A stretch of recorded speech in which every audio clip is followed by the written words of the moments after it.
Okay, please give me a sec while I get things settled. I was trying to fix some stuff that I thought was fixed, and then it broke again. And now, if we're lucky, it'll be fixed again. Now that I said that, it definitely won't be fixed again. Hello, welcome.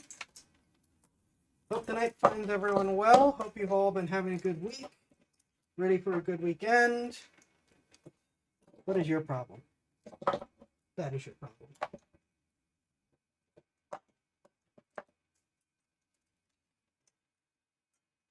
Nothing can ever just go smoothly the first try. Come on.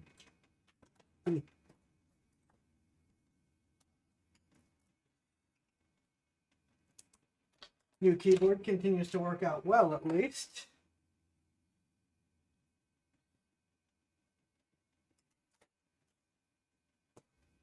The PC switching option has been a huge bonus.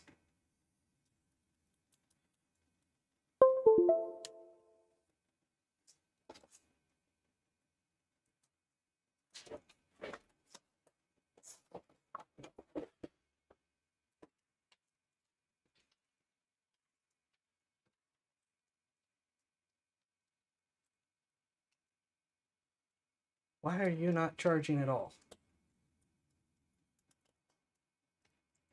You've had all week.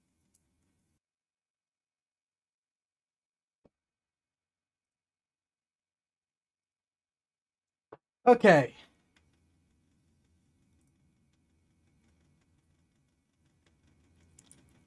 There we go. One moment while I take care of this last bit.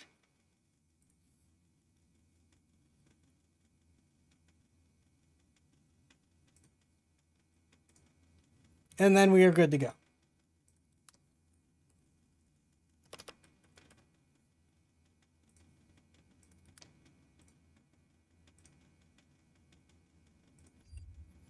So yeah, it has been quite a week. No, I'm not going to pay you to promote. Go away.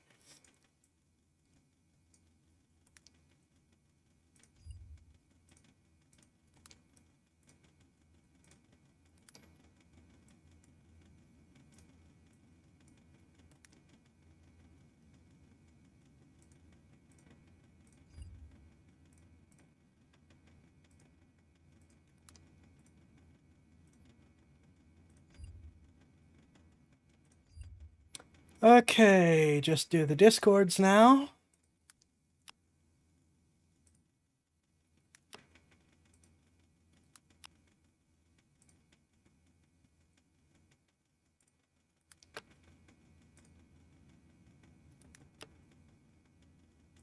And we should be good to go.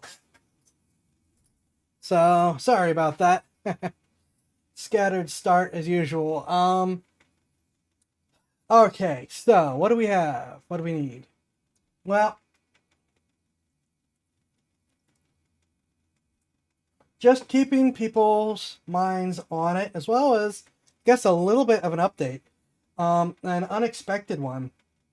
So, with the censorship issue, some places aren't doing great, unfortunately. I wish you all the best of luck in the countries that are having problems. People have been calling and pushing against the credit card companies, though, which I really, really appreciate and like, and may or may not have participated in. It is a huge deal that is happening in order to try to basically say, oh, you've already told people that you can be convinced this way. Now you're going to have to deal with it from people that you don't like, is basically the issue. And a lot of people have been reporting that the phone lines the people on the other end are kind of melting down, and the card companies are throwing fits over the fact that, well, they effed around. Now they're going to find out.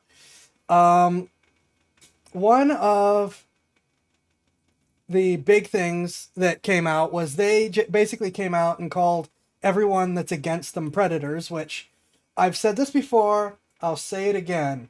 whenever people, what is happening with my tracking?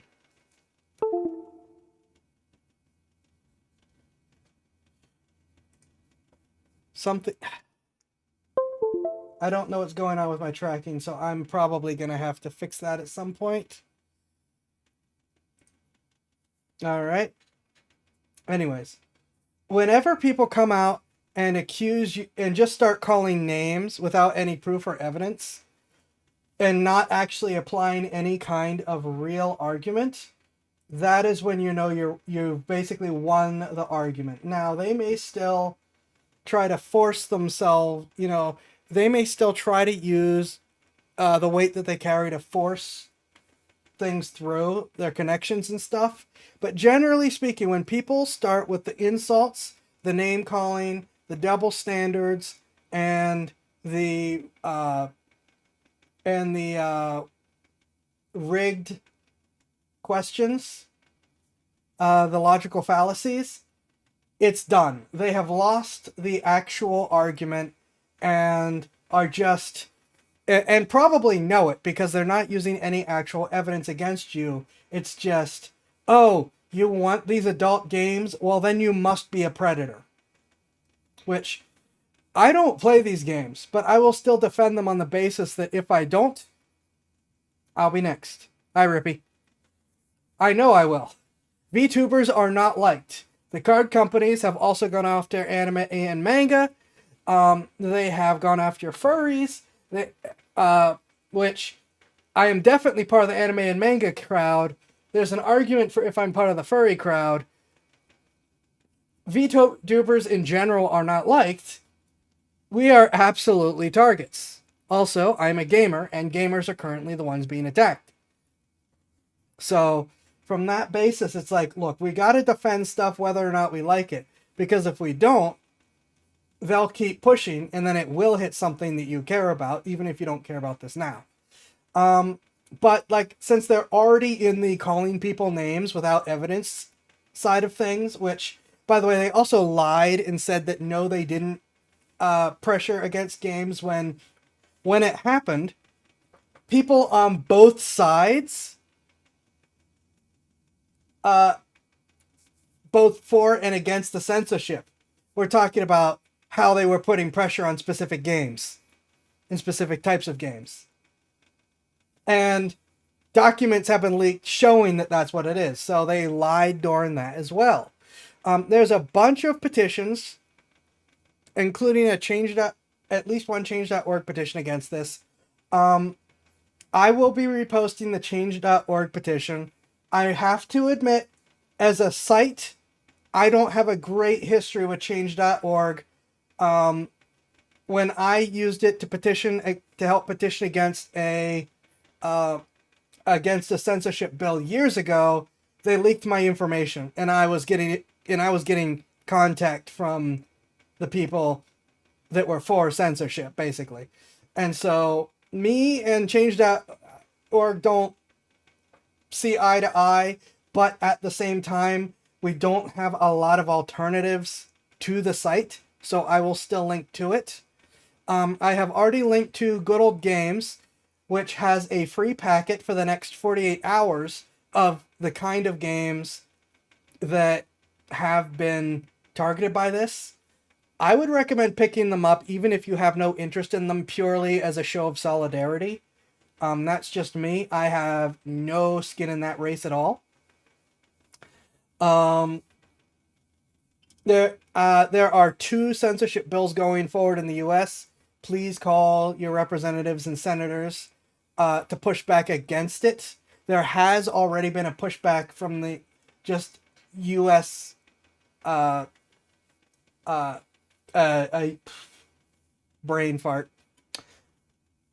So, someone has already criticized the censorship going on from...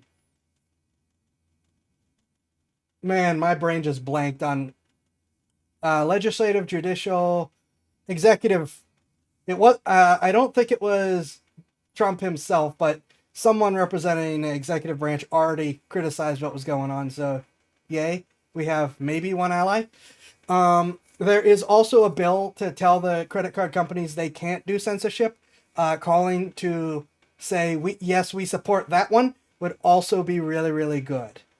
I do have to actually commend itch.io on some of their actions.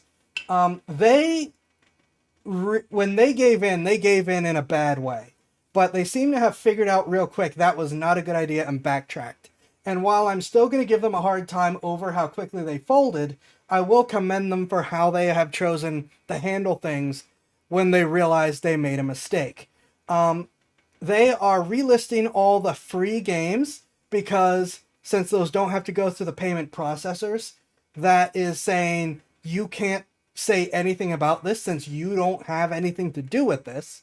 Unfortunately, that means the paid games still will not be able to return, but they are also already talking about alternative payment processor methods.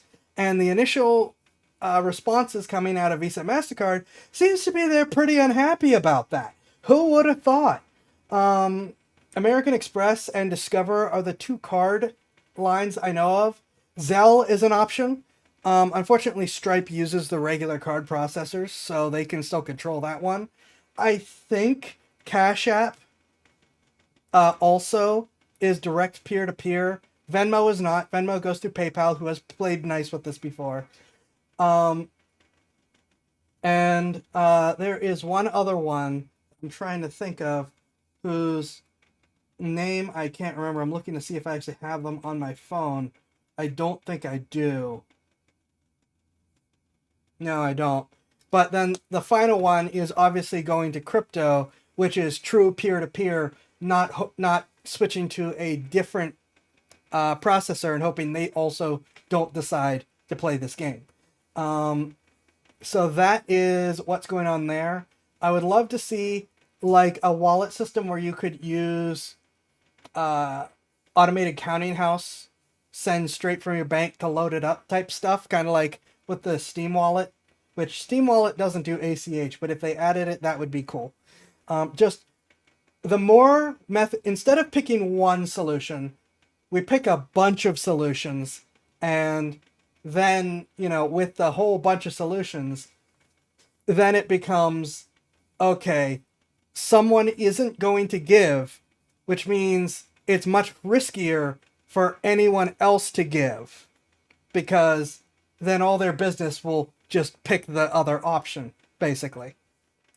So that is that, and these are not certains, but there has been talk of Valve Pay, there has been talk of XPay, so that version of a lot of that side of the censorship thing going on. I guess I kind of have to, since it is tied into this, talk about how the UK is already censoring political stuff, EU is censoring political stuff, Australia is threatening to censor political stuff China does. So, that's not good. People have been talking about a bunch of VPNs. I know little about Mullvad other than the fact that they are very, very resistant. Proton is another good option. Windscribe seems to be doing great right now. I actually approached them about a partnership, and their whole response was to say that that's a great idea, but we actually don't pay anyone to partner with our stuff because we don't want to be NordVPN. We will put all our money into product and none of it into pushing the product yet. Which, reminder that VPNs are not the be-all and end-all, but they are really helpful. And as Rippy has pointed out before, there are a lot of ways right now to bypass the ID, though they're starting to do a lot more with that already. It has accelerated greatly.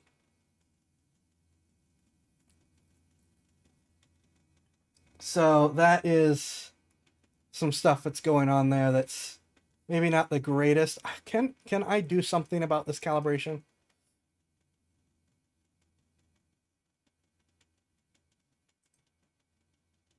There we go. Fixed. Okay. The way the fingers were bending was just like really, really bothering me.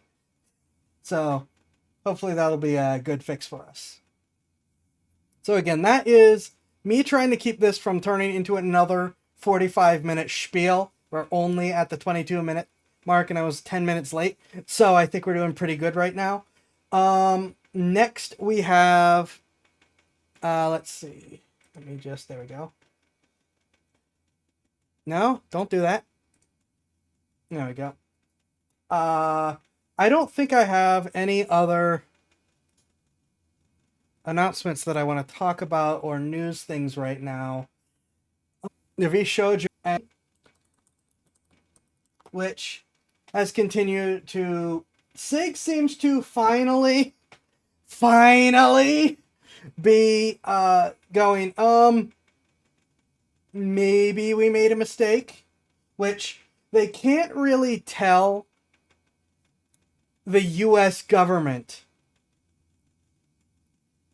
you're just a hater, get lost. Gone. Meme review. So they're kind of stuck now.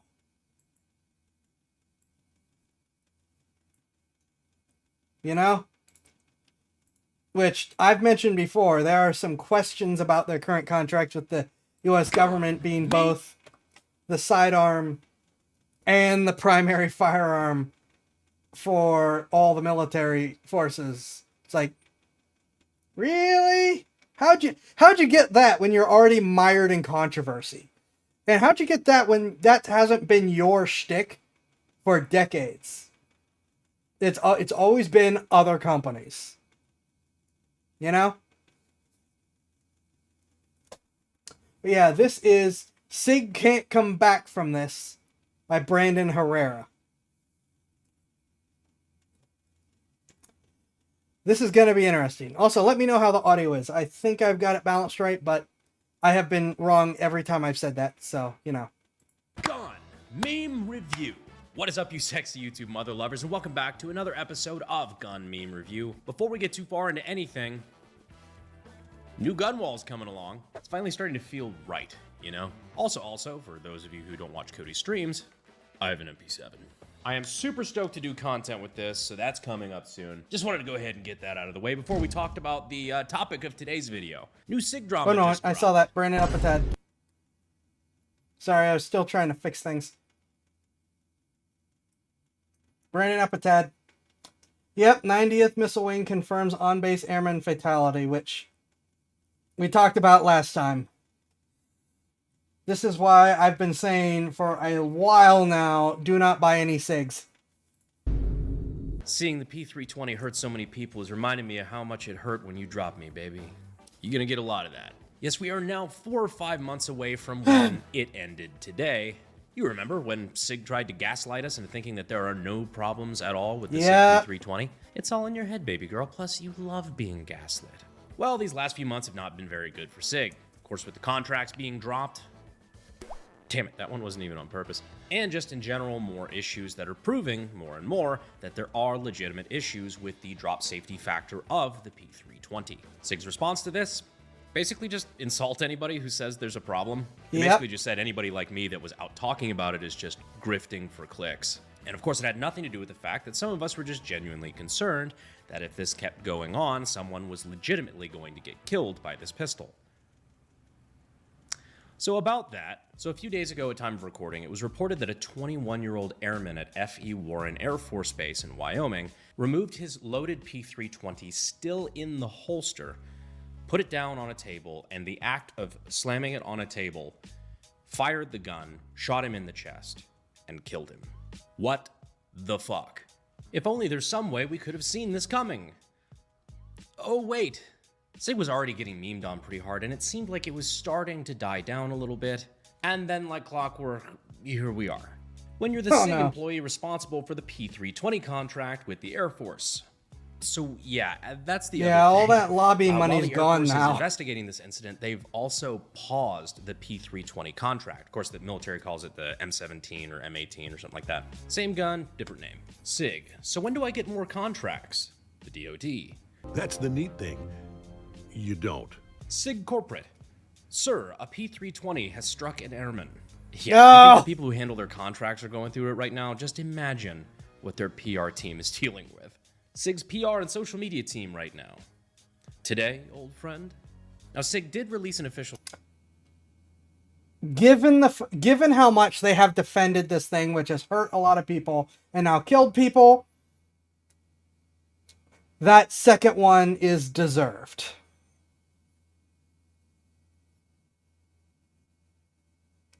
statement, and this was an insane backpedal, just a complete tonal shift from where they've been so far. SIG's entire lineup to this point is basically like, there's nothing wrong, you're crazy, fuck off. Right after this incident broke, this is the statement that they made.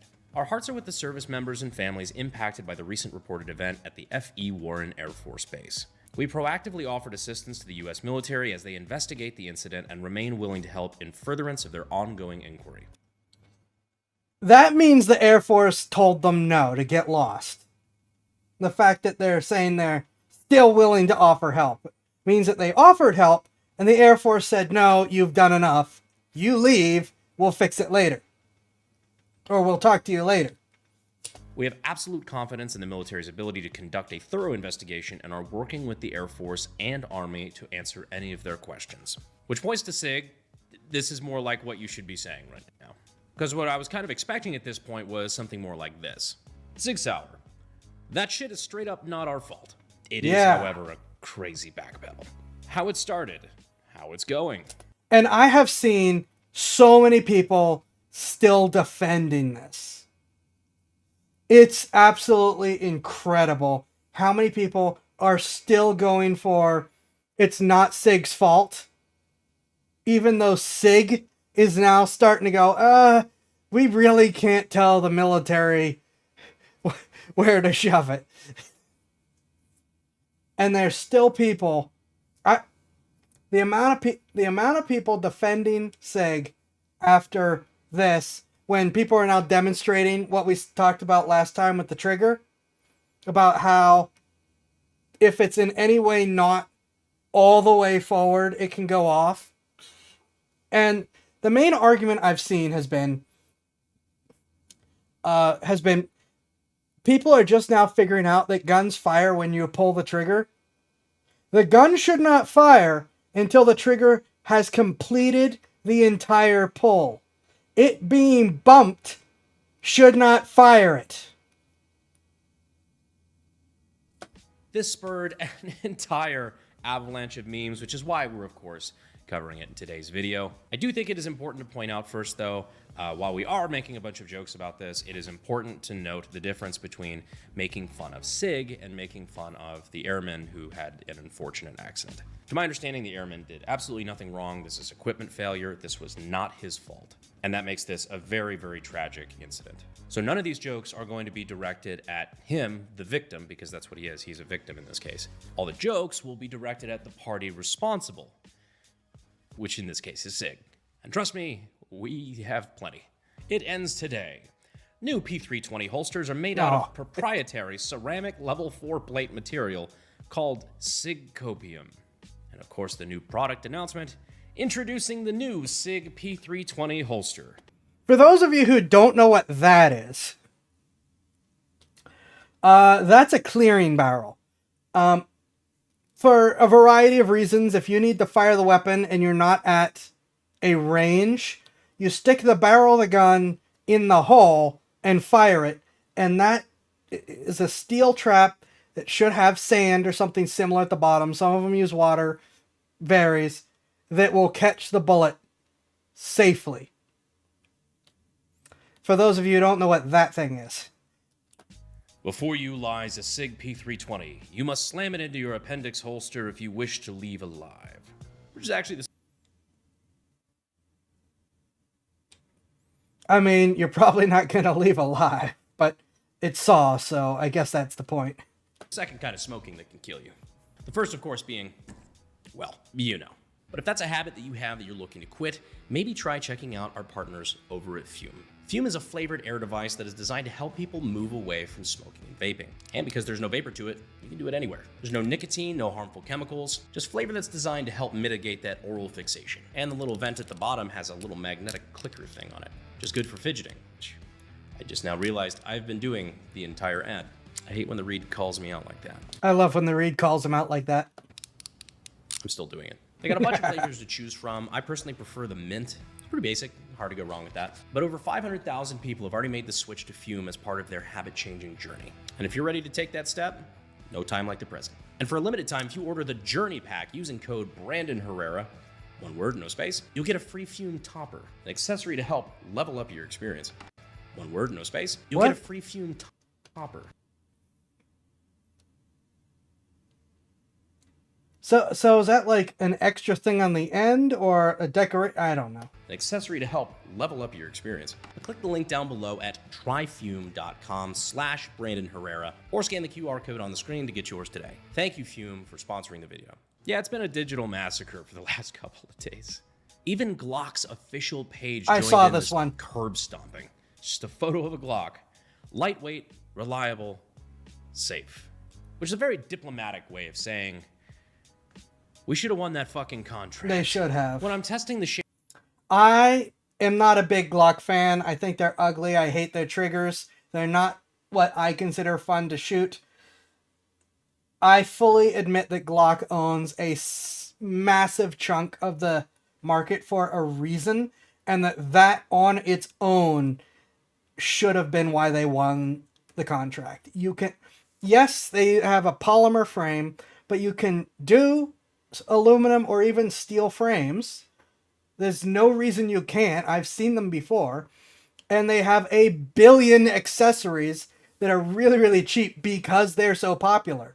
Which means you do a steel frame or an aluminum frame, sidearm for the military, and the soldiers will go out and buy all the toys they want for their handgun, just like they do for the AR-15s.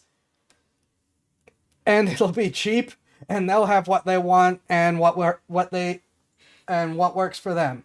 It's just a better solution all around. That fucking contract. When I'm testing the Shake Awake feature on my new Holosun, but apparently the SIG P320 has it too. Now there's a hole in my wall and my neighbor's dog is screaming in pain. Congratulations, you've temporarily become an ATF agent. Yeah, SIG is getting fucking dragged right now. But don't tell the SIG fanboys because they're still in this abusive relationship and they just can't be shaken out of it. Just like you really shouldn't be shaking the SIG. When I'm in a ignoring evidence and patterns. Oh, yep, here we go. This is what I was talking about. P320 Defender. Flat earther. It's fucking bad. Of course, we got memes about SIG fanboys. You know what? I'm not even reading that one. Apparently, just posting about this, the fact that it happened. Wish I had been is warned enough to about get that. you banned on some of the SIG forums. SIG mods deleting any slightly negative post about the P320. I wish that was a joke, but it legitimately they have screenshots. I do not understand why I was banned for commenting my condolences to the family of the killed airman. I meant it when I said accountability needs to be taken. There is zero free speech on this sub. r/SigSauer mod. You're correct. This is a private sub that I own. Fuck you and your free speech. I didn't force you to come here. You alone chose to come here. Now fuck off. You have been temporarily muted from r/SigSauer. You will not be able to message that is moderators a of horrible r/SigSauer for 28 days. That is cultish behavior. Yeah. It's one thing to say, like, yeah, we don't appreciate people coming onto our forum and just shit-talking the thing that we like. It's another thing to say you can't even talk about things that objectively happened that are relevant to the product. And to reply with that is fucking wild. Hi, Blue Would Kitty. love to do a physiognomy check. r/SigSauer mods when people mention the mountains of evidence saying the P320 is dangerous. Speaking of mountains of evidence, this just came out today, while I'm recording this video. There's a gentleman by the name of Wyoming Gun Project. I mean, that's probably not his Christian name, but that's this is who we were talking about when we did this. He this. released a video demonstrating the fact that when there's slight tension on the trigger, even just jostling the slide of the firearm can cause it to spontaneously go off. Is he going to show Put some it? He input is. into the slide Watch. somewhere. Will it go off again? Will it release? Let's see. That's 3 in a row. It's Let's watch that again for those in the back. Mouse. Thank you.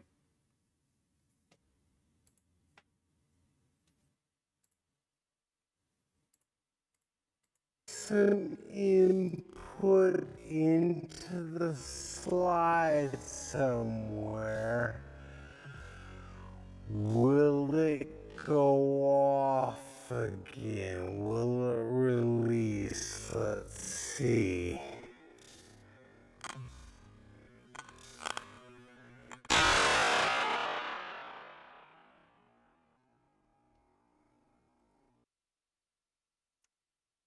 People have been trying to say is the problem. Hero. The only one that makes any clicking noise, the junk that I have, when any pressure is applied. Dozens of videos. You don't need a background or even be somebody who There it went is. to SDI and other places, but I just wanted to.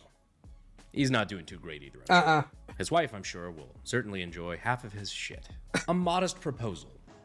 Put 6 Hour CEO Ron Cohen in a bank vault with a small hole in the ceiling, through which drop loaded P320s one at a time until he confesses. Holy That does crap! leave the very interesting question of what SIG can actually do in this situation. Like, what's the right call? For one, they're at least starting to take steps in the right direction when it comes to a little bit of accountability that, yes, maybe there is actually a problem, and not just blaming the people who talk about it. That was pretty fucking lame, not gonna lie. Then there's a lot of options after that, you know, a redesign of the striker. I've been watching it the whole video. I'm convinced that Brandon deliberately has like little pixel-sized pieces of dirt added to the video just to mess with people like me. Mechanism to fix the issue, recalls, voluntary upgrades. There's a lot of options on the table here, but one user proposed the SIG brand tourniquet, free with purchase of any new SIG Sauer P320. Pretty much a necessity, especially if you're going to be appendix carrying it. Speaking of which, a modern SIG take on the Gadsden flag. Please no shoot penis. Guys will say they feel uncomfortable appendix carrying a Glock because there's no safety. And then in the same breath, carry a SIG. Fuel safety. My fem tourniquet, it'll all work out. Oh. The response, a bunch of contracts. Law enforcement for dropping them. It's like, do you understand? Will finally be the straw that realizes there is a problem. You're crazy. You're just like your mother. What do you guys think? Comments. Again, I have covers in the next video. Thank you. Fuel is my obsession to make the perfect weapon, like Rasputin's rise to the top. Papa Kala, je can stop, can stop, can stop, can stop, can stop, can stop, can stop, can stop, can stop, can stop. New SIG drama just job. Odd job. Yeah, that escalated really fast. Also, so for those of you who don't know what's going on, what he's referring with Alec Baldwin, Alec Baldwin was not using a SIG P320 when he shot and killed someone. He immediately blamed the gun and managed to get off the hook, in spite literally everyone proving that he had to have fired the weapon. Unlike with a P320.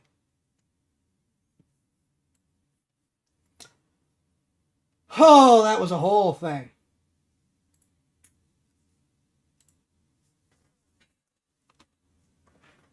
So yeah, that should be linked everywhere. That is Brandon Herrera's SIG Can't Come Back From This Gun meme review.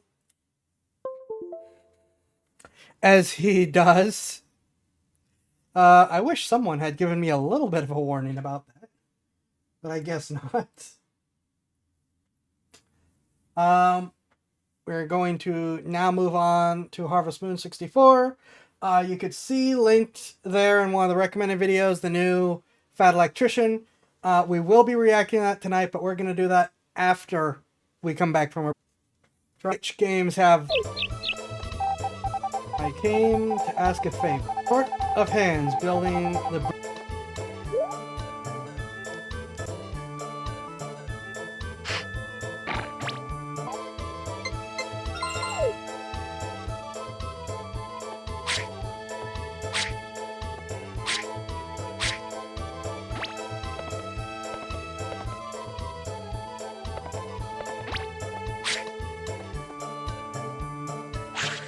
I need to water those. I need to water those.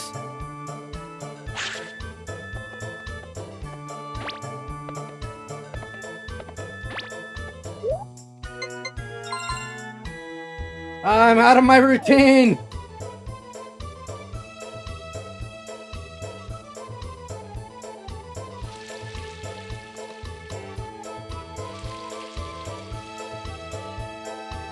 You have not done that much work.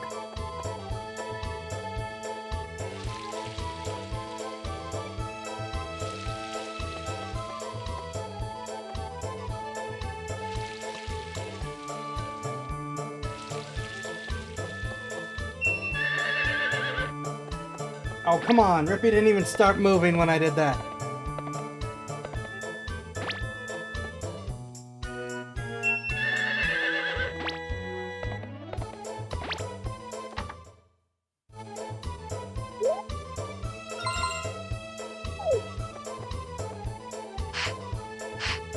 Keep wanting to use my other set of controls thanks to playing Minish Cap.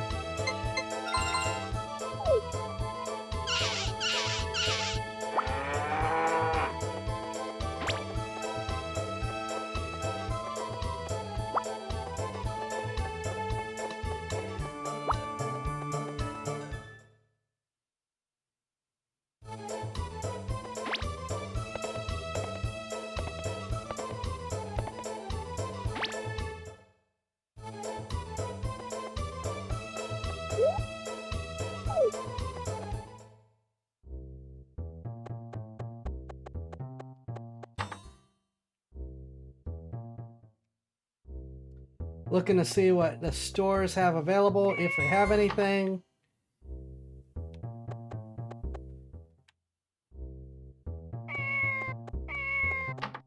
If I can remember who has what. No, you're the library.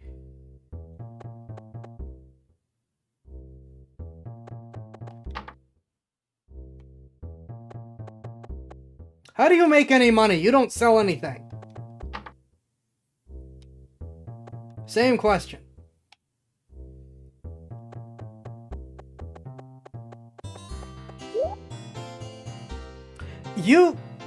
Right, the bots wouldn't be smart enough to have realized that, that's not gonna work anymore. Twitch is cracking down on bots.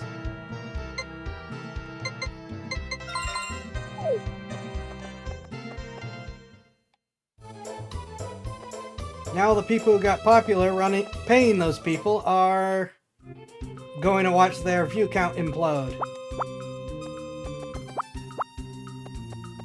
It does sort of make me kind of wish I had actually done a little bit of this. Thank you.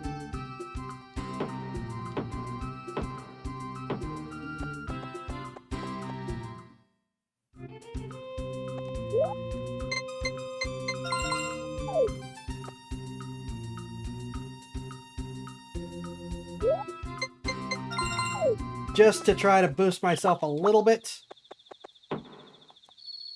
But hey, maybe I'll get lucky now, and with all the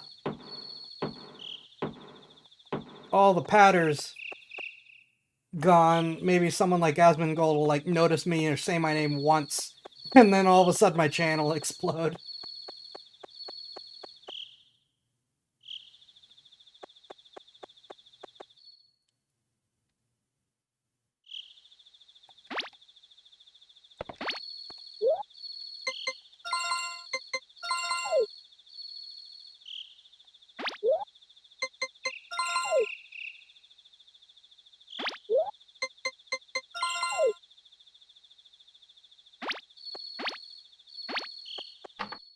Yeah, all the ViewBot sellers are going to be out of a job.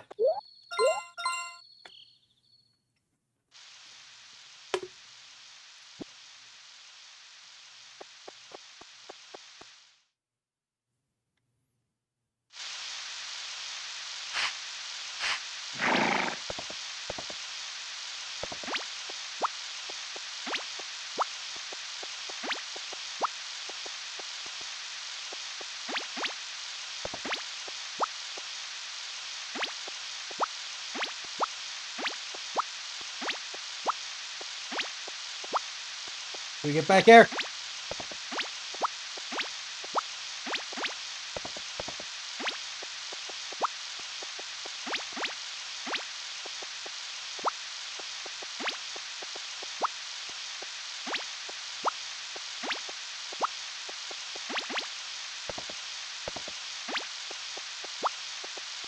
Stop trying to run away. Stop it. Get back here. Griffey!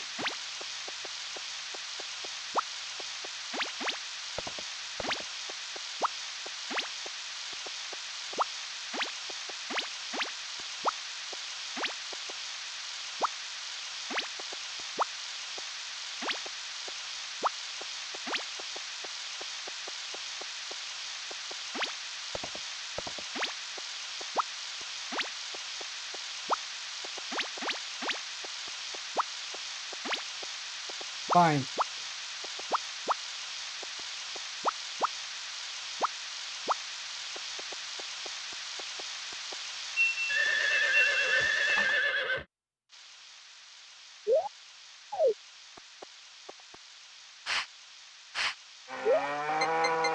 Ah.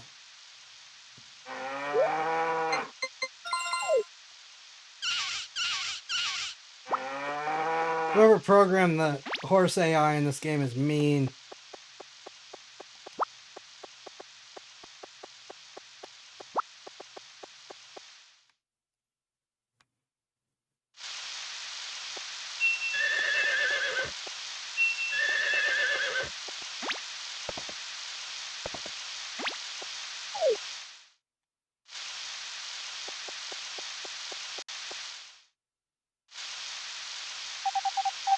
There you are, I've been waiting for. Work ends at 3, will you help? Thanks. It's a really big help. I'll cut that tree stump.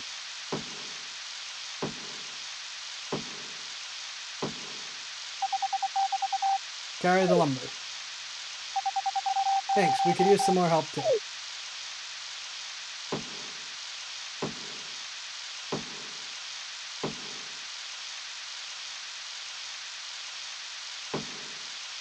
This is a cutscene, I can't do anything about it. There are indeed flooding today.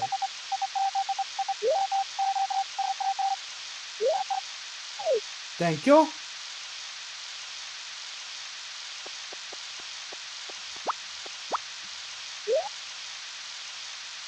A moment, there are noises coming from outside.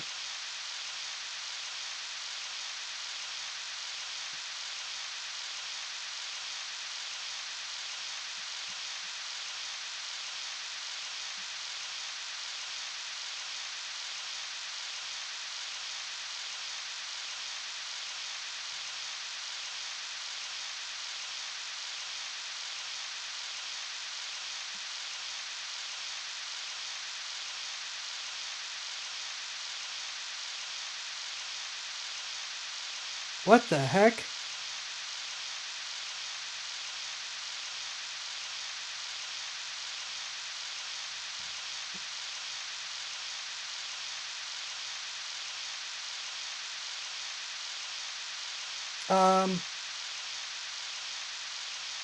I need to be right back. I need to check on something. Sorry about that.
There's some funny business going on. Gonna have to monitor things.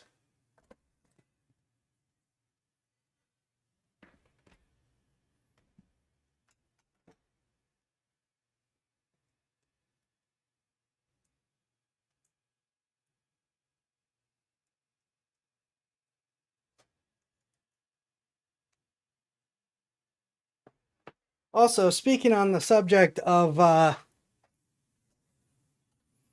view counting and stuff, apparently YouTube has now confirmed, though I suspect they've been doing this for a while, that if you do not like or comment on the video, your view will no longer count. Watching it no longer counts on YouTube. Isn't that great?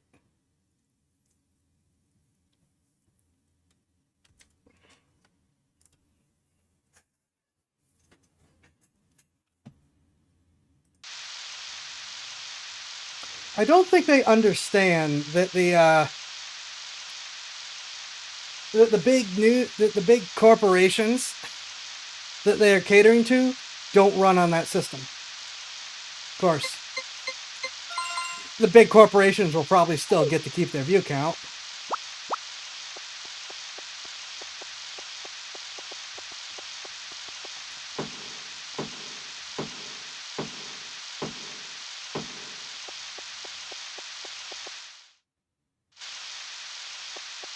Yeah, the Golden Children creators will probably also get to keep their view count.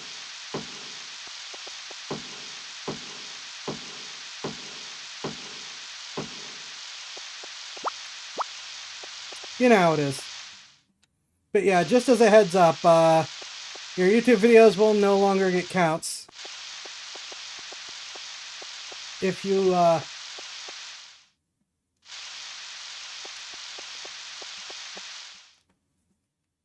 if you're not getting comments or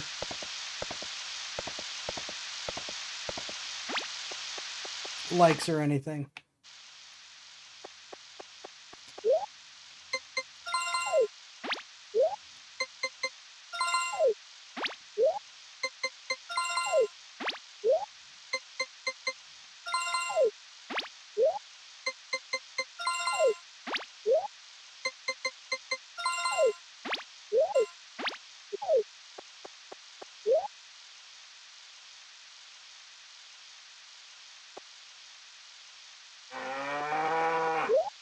I don't think I have to worry about.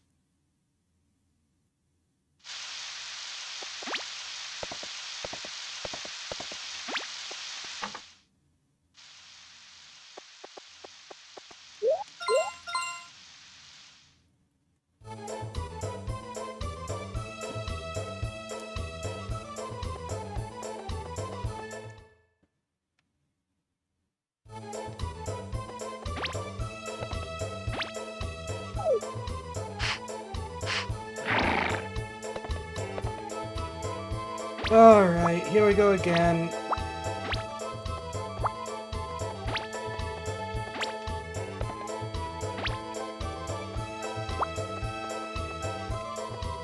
I actually don't... I assume chat counts. I hope chat counts. Also, thank you. That is really appreciated.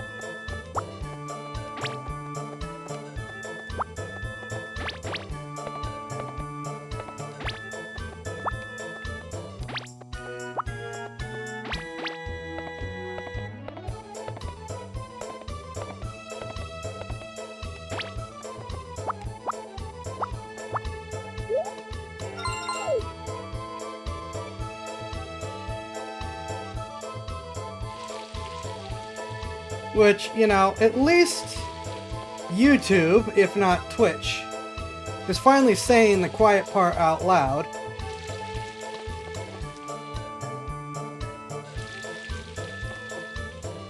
That's fair. Comments are not yet available. It's a stream. But yeah, it's like... Twitch pretends like they're counting stuff fairly. When they don't. YouTube is at least saying, no, we're screwing you over.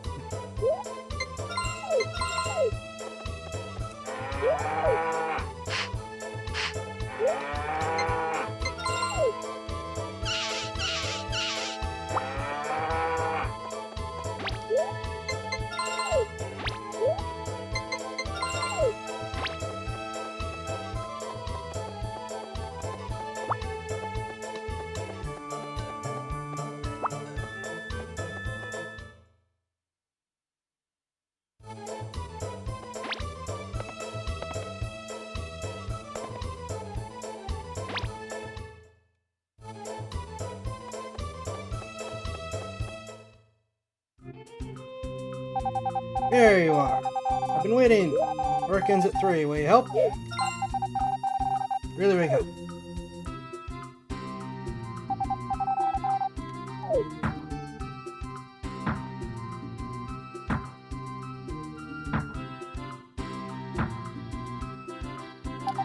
But friends, Romans, countrymen, I can only act like an idiot in so many places at once.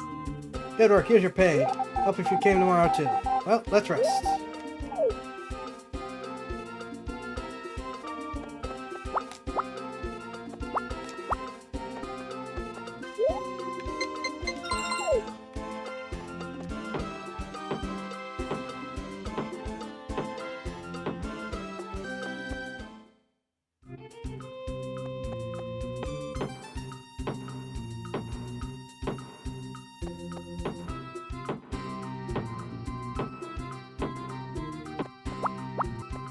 You know what? One of the things I thought that was suspicious that was going on, besides the noises, was the fact that a gray water barrel I had is deflated and off to the side. With how hot it's been, I'm actually wondering if all the gray water I had in there for recycling just evaporated because it was a flexible barrel.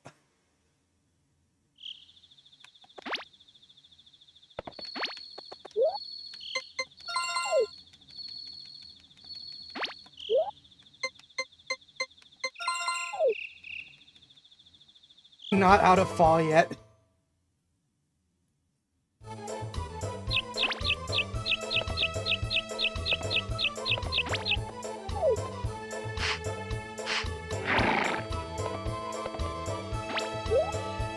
It's 25 days to a month in this game, right?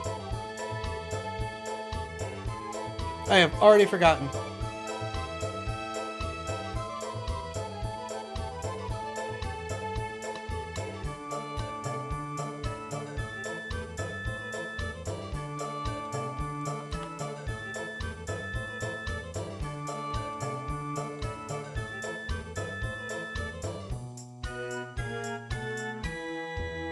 Each season is 30 days. Okay.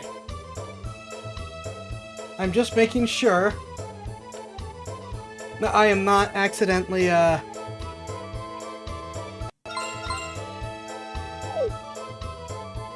accidentally destroying things. Or missing a harvest.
Yep, fine.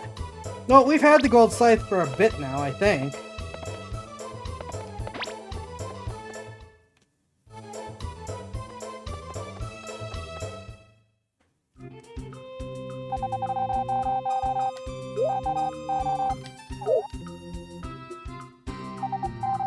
Doing this again?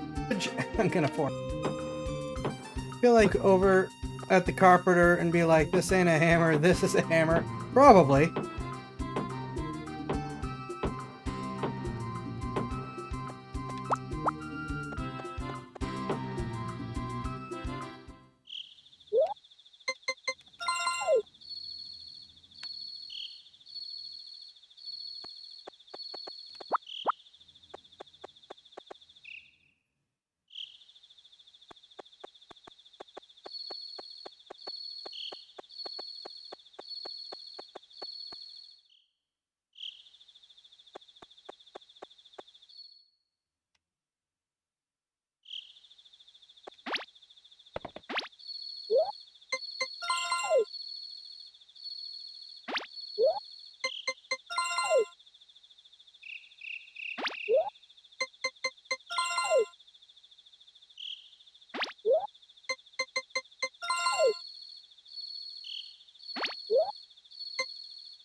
Okay.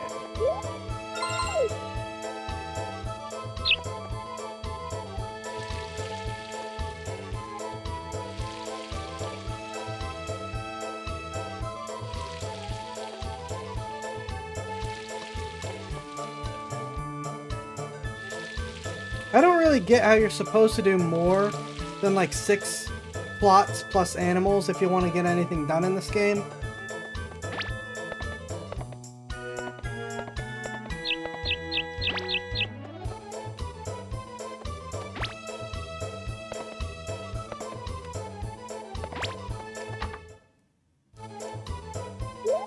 Especially on Harvest Day.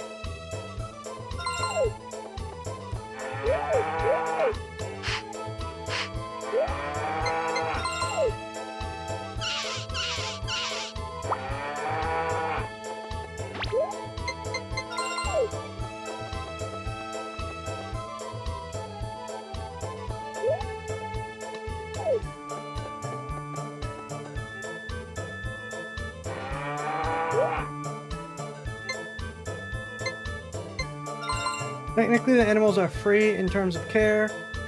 Fair. Time doesn't pass in the barn. That's a fair point.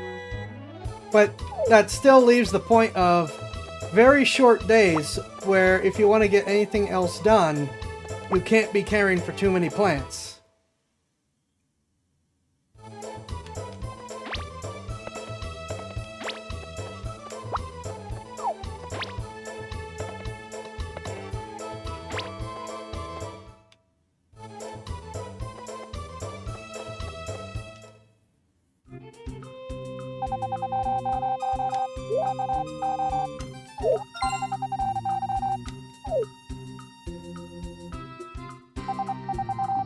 Okay, we're almost done. Let's get this done.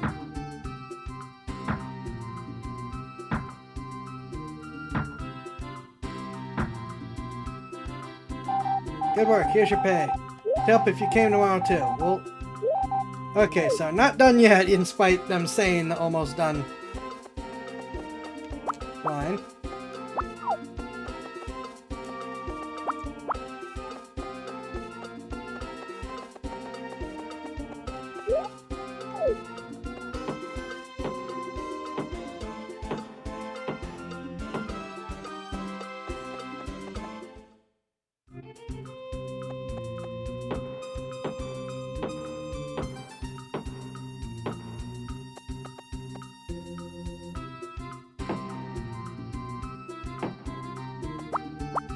Oh, making sure the crops are staggered so that you're only picking 1 or 2 patches a day. True, fair. I should probably be doing that more. Just, the Stardew Valley thing probably doesn't help in terms of, well, you gotta squeeze them all in the same time.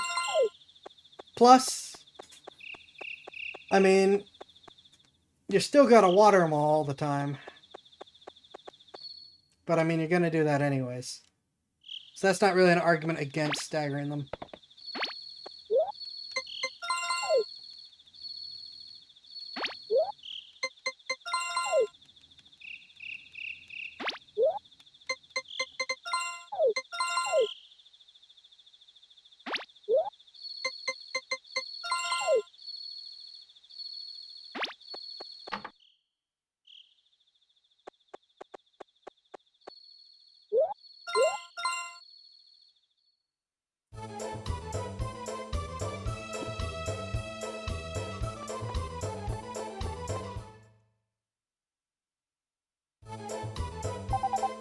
Uh-oh, what do you want?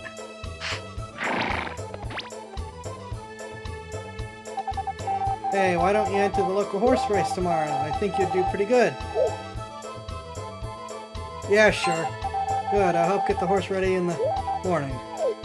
Remember to brush the horse first. Remember, do horse things before we send him off.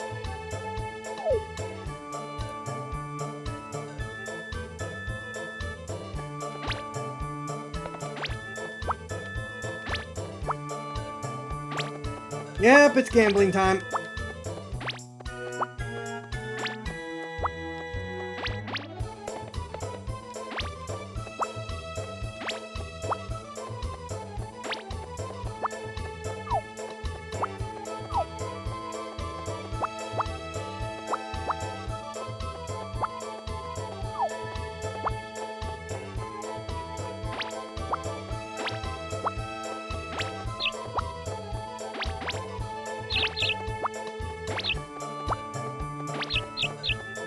Something I'll remind you the payment processors are perfectly fine with, even if you are underage.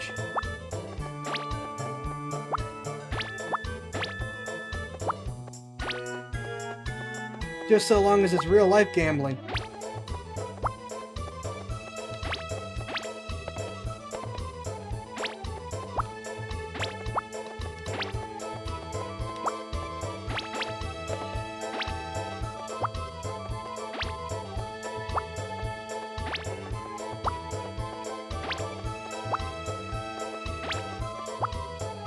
Ah!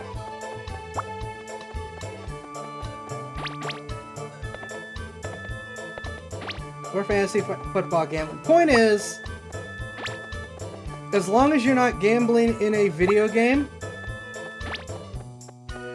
the payment processors do not care if you're 8 years old. Little Timmy can spend thousands of dollars on real-life gambling, and MasterCard and Visa are perfectly fine with it. Would you please?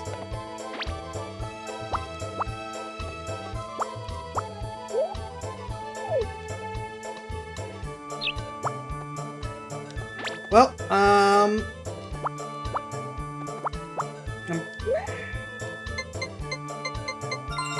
I don't think I'm gonna be able to help with the bridge today. You go away! Ha!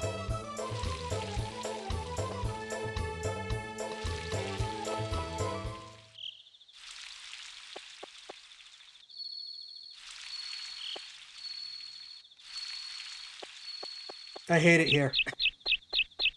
Where the heck did Rippy go?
Get over here!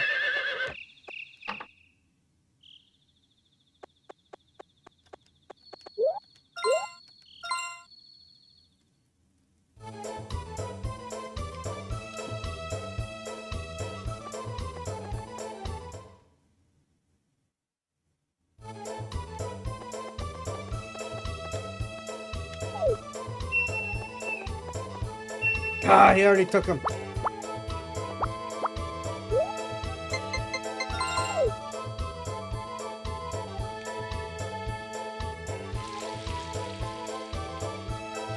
Wait.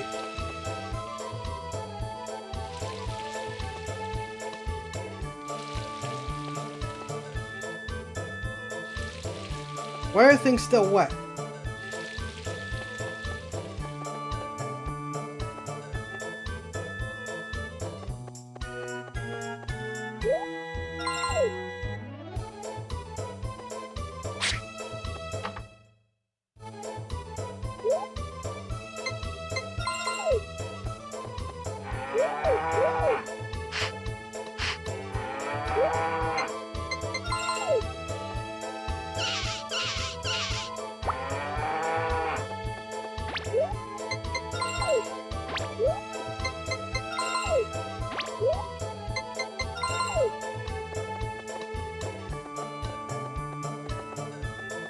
Well, this is now 2 days I'm losing from helping build the bridge.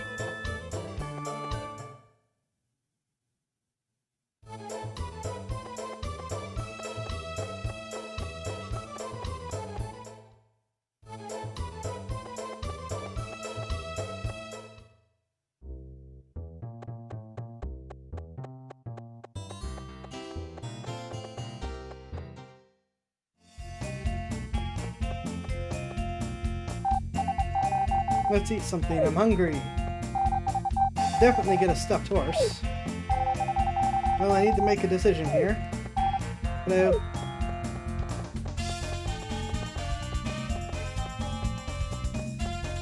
I guess no one else is betting.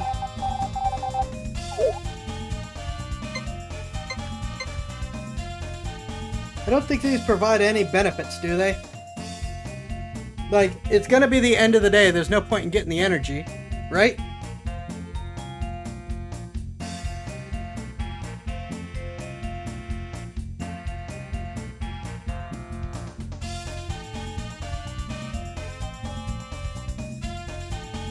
Right, alright. No, because you keep screwing me over with my own shipments. Please buy tickets from across the counter.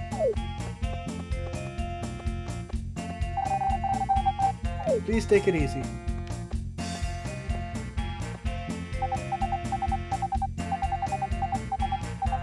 We use the same metals at the horse race and the dog race. Do you want to make an exchange? Oh, I don't have any yet.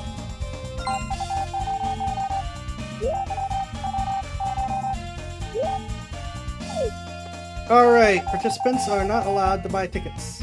Oh. Guess you are about to fall over and need it to... Right. When I was a kid, I didn't know what they were doing at the horse races.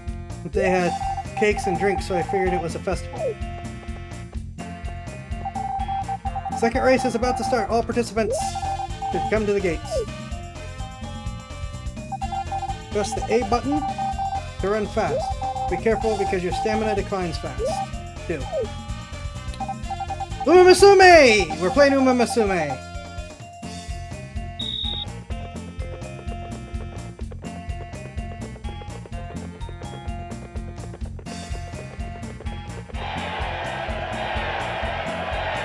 No!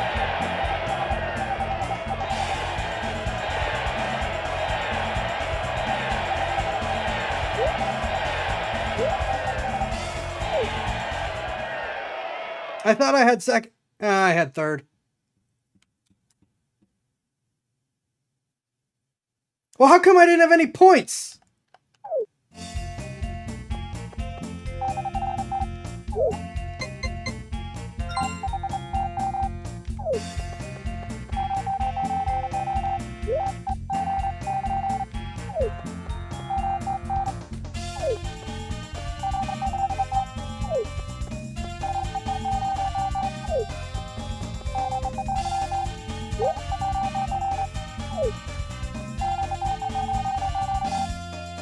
So I can't bet, so I can't get any points, even though,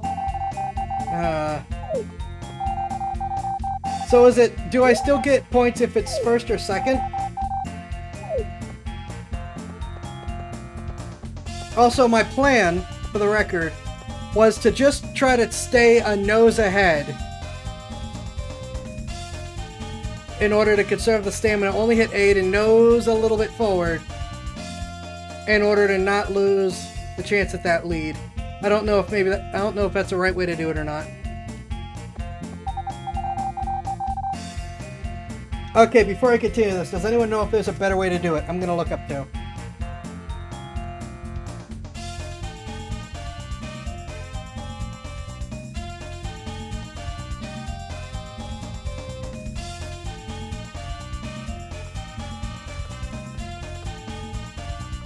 Horse race.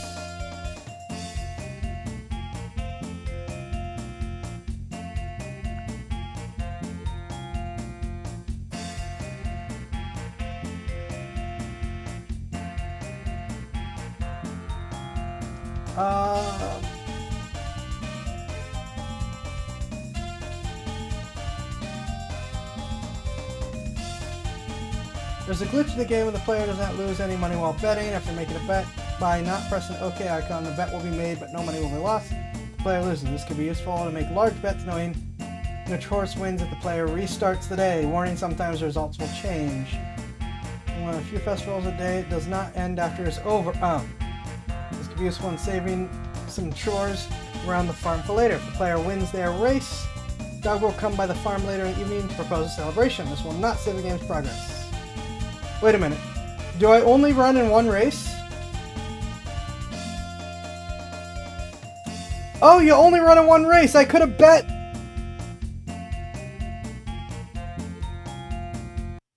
Oops.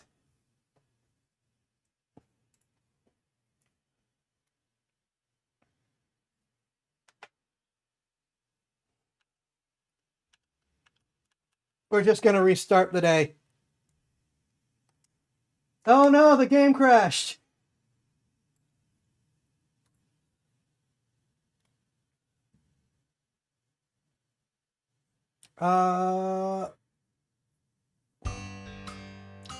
Player should keep an eye on their horse's stamina. Start screen will go down the yellow and red. Too much stamina is used. Player conserve the horse's energy. Player wins a race or get a photo. Okay, and since this does not end the day,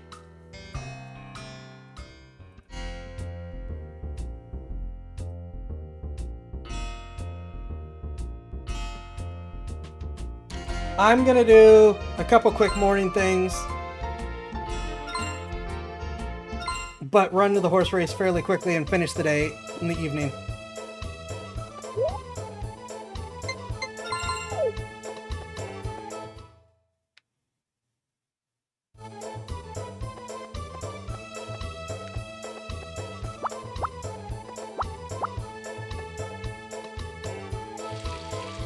Oh, these are still watered, right. I don't know why they're still watered, but I'm gonna take them. Time doesn't move here.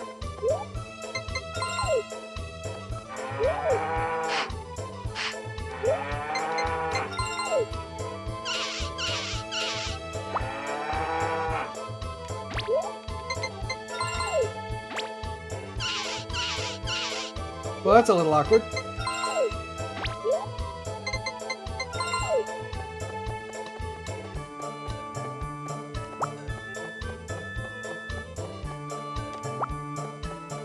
I thought I ran in all 3 races.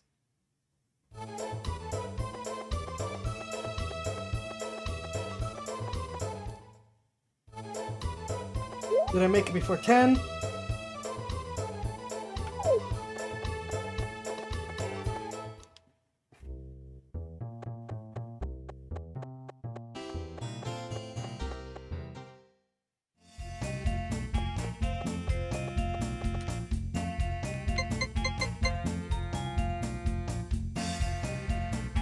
Right, we don't know who's gonna win.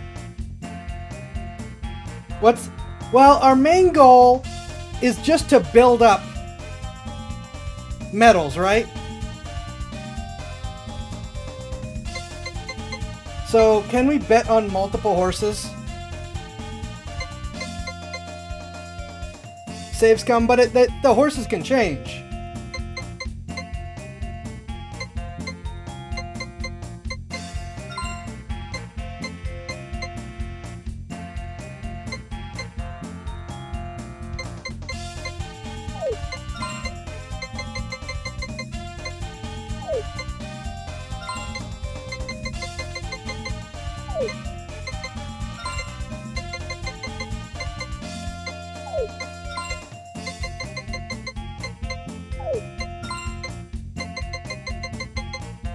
Okay, so that's 500 on each.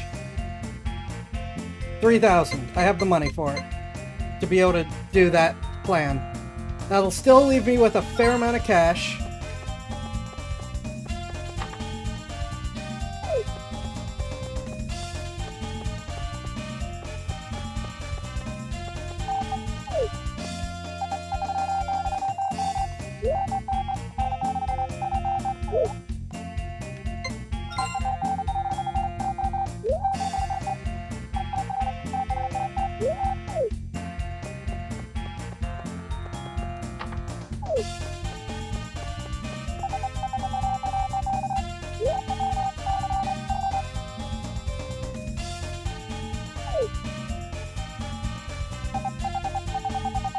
So we're just watching, we're not racing this time.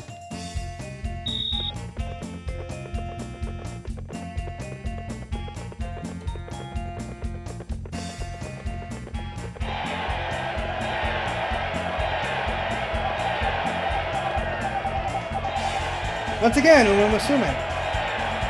I mean, Uma Musume. First place, Teraba. Second place, Starcy.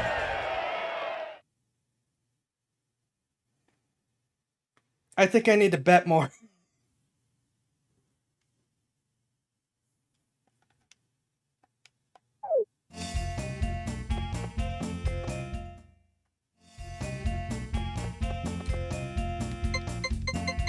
Okay, so I'm the third race this time. And it's 3,000 to do all of them. So...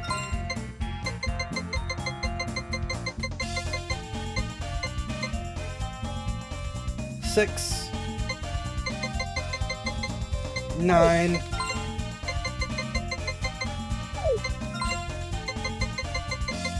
I didn't mean to do it on 10, I meant to keep it at 30.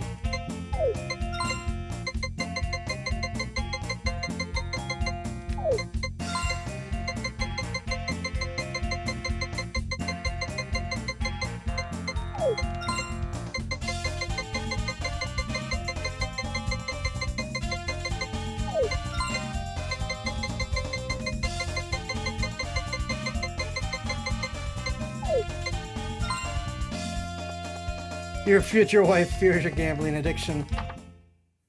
Probably.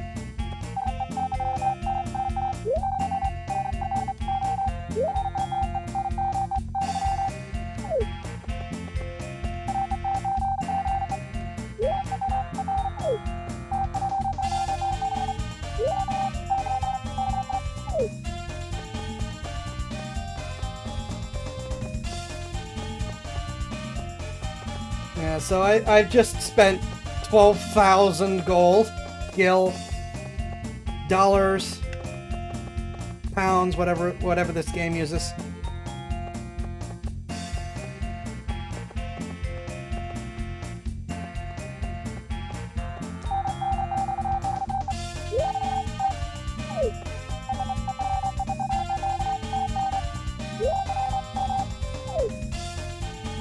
All right.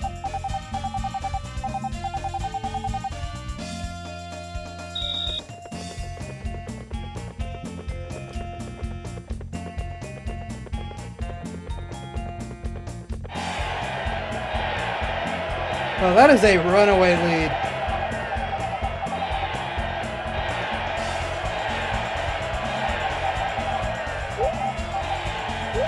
Sakura, followed by Maz.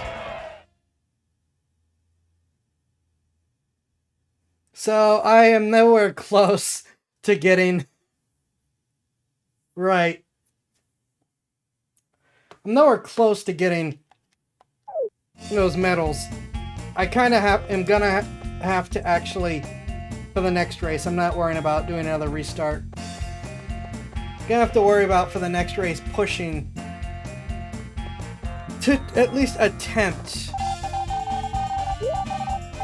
you know, to gas or save scum my way to victory so that I can put all my money on one thing, unless I just have an obscene amount of money to bet, which I don't think's gonna happen.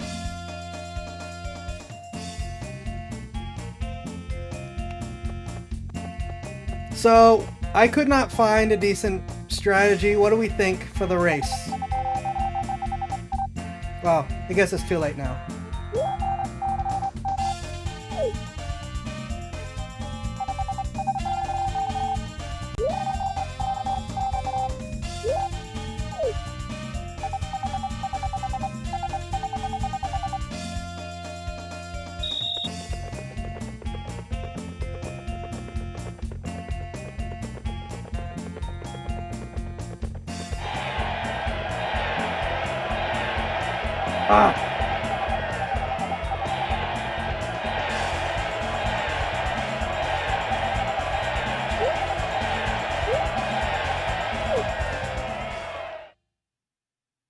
Now I'm in fourth.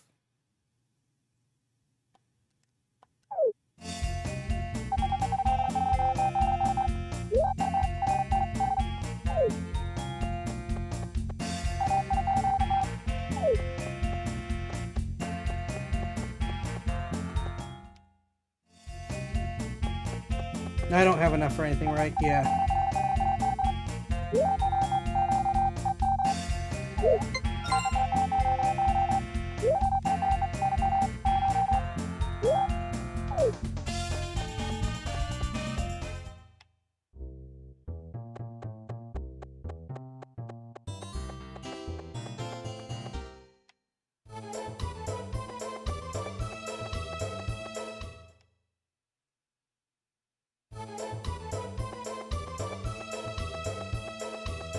I guess these were pre-watered just to sort of make life easier.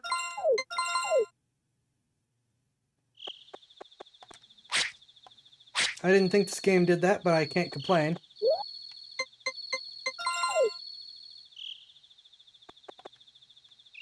I like I now just have a bag of gold in my pocket.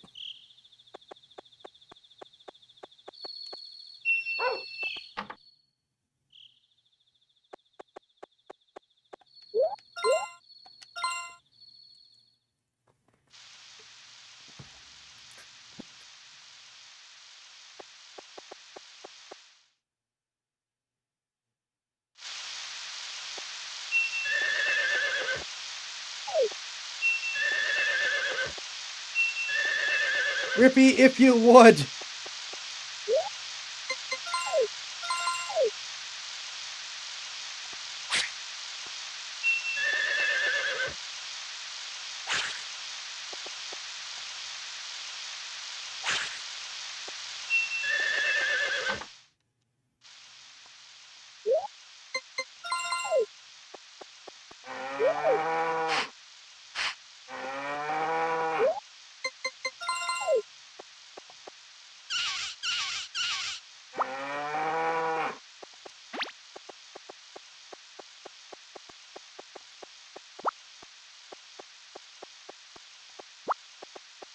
Random observation, just thinking about food and things.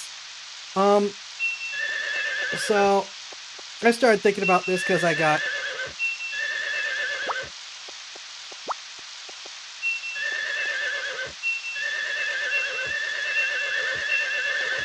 maybe I'll be back here by the time I get back. Anyways, thinking about food and things. This is because I suddenly was just flooded with DBZ stuff, which I'm not a big DBZ guy. I don't know a lot about it. But I got flooded with stuff with Lord Beerus, who is a cat person, and constantly showing up to Earth to eat Earth food. And I got a video recommended to me as like my next short that was about how we have genetically engineered corn for ethanol and stuff. Have you two have just been up here living alone with the bridge out?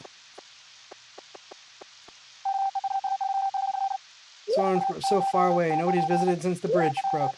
Living's been no problem, but it's been lonely. Okay? Anyways, and it made me realize something. Earth food, both in DBZ and just in fiction in general. Moon Mountain, summit altitude 800 meters. Mount Moon? Anyways. My favorite character, and I can see why he's very likable, and not just because he's a cat. Anyways. Right, you are Blue Kitty. Of course it's because he's a cat. Anyways. Human food actually, in a lot of settings, not just Dragon Ball Z, actually could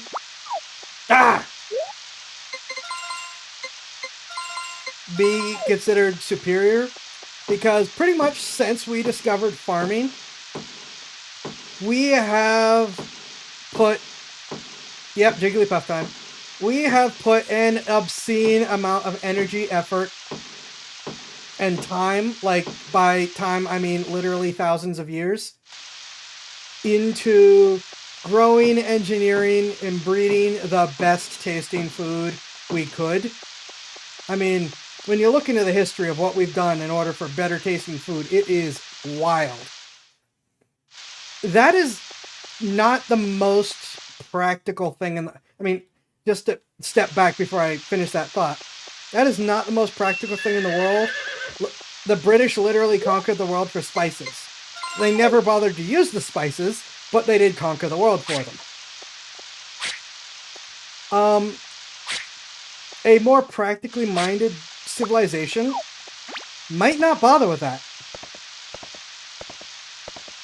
They might focus purely on stuff like efficiency and things.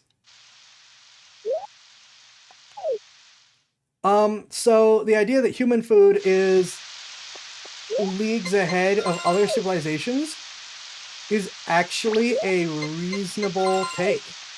A quite plausible take.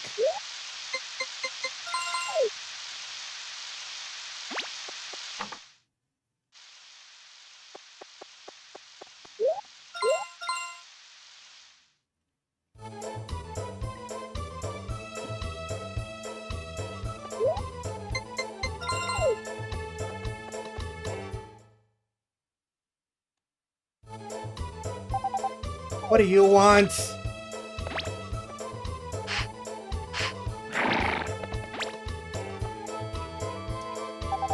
Zai, can I ask you a favor? Would you keep some cows on your farm for a few days? The reason's a bit complicated, but we don't have room in our barn. Do me this favor, and I'll give you something after I sell them for a good price. Though, if there are matters of, is this edible to other aliens? And associated... Though there are matters of, is this edible to other aliens and the associated issues. True. Just remember, I'm trying to sell them, so don't let them get hurt or sick. Right.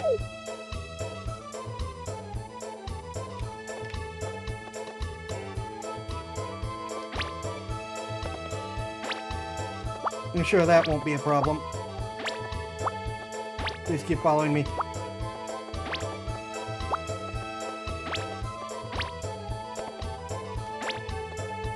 Oh, today's the 30th.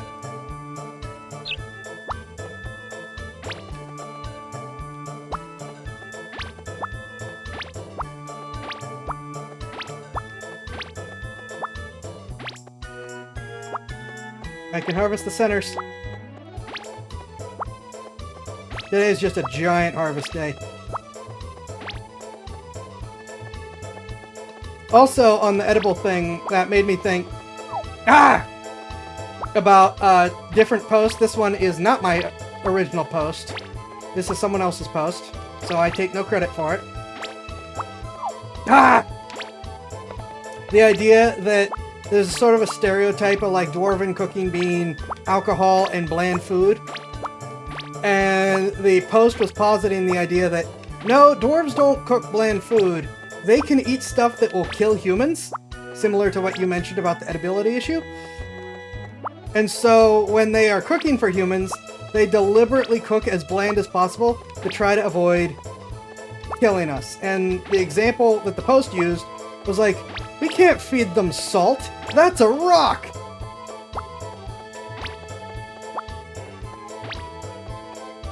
Which, you know, is true. Salt is in fact a rock.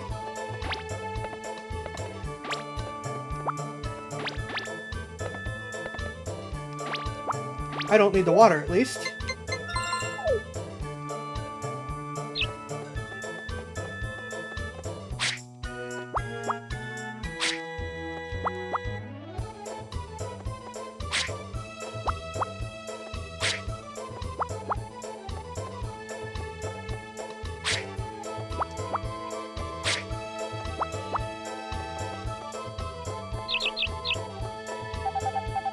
You? Buzz off.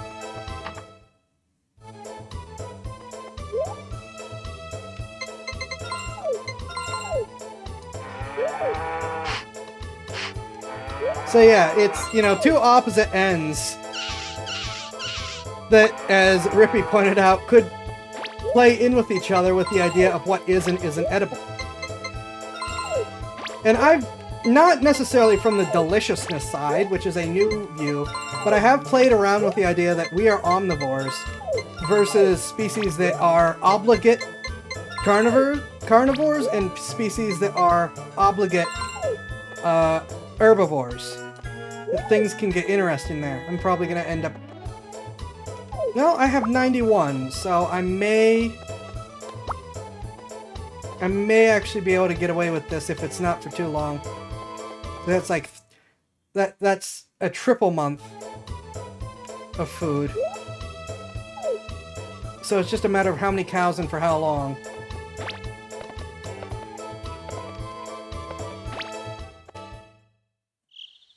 Yeah, there was no point in doing that.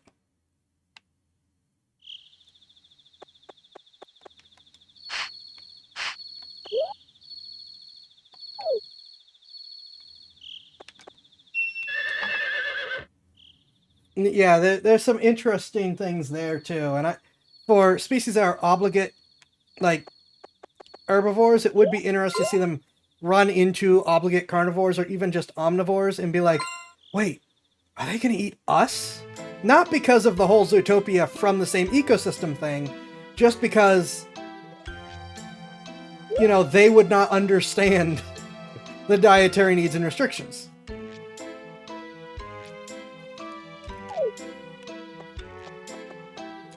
I like playing with that kind of stuff. I hope these aren't the cows. You don't generally get obligate herbivores. Most herbivores don't need to eat every day. They just prefer it. Fair. And most creatures that we think of are herbivores are still at least partially omnivorous. Like, deer eat meat, for example. Just because deer, I know, are a creature that a lot of people think of as being herbivores, they eat meat. I put the cow in the barn. Don't forget to feed it. And it's important to brush it too. This is the owner of the cows, Mrs. Mana, and her child. Nice to meet you. Thank you for your kindness.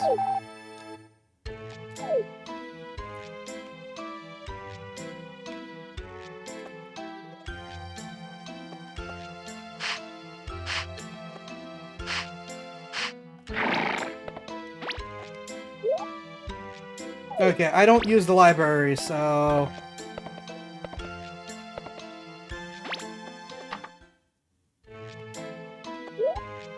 I wonder if I can milk this cow and be like, oh, there's a lot of them.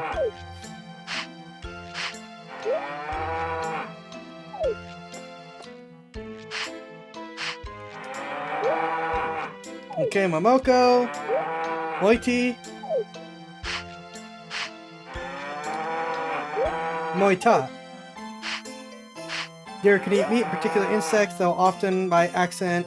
They don't just eat insects, though. Deer eat small animals, bird eggs. Sometimes they will even, like, actually eat from a carcass.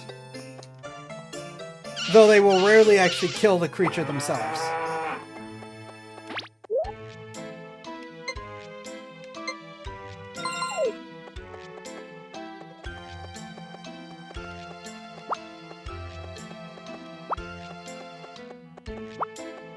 Of course, depending on who you ask, the deers that have been caught eating carcasses of large animals aren't deers.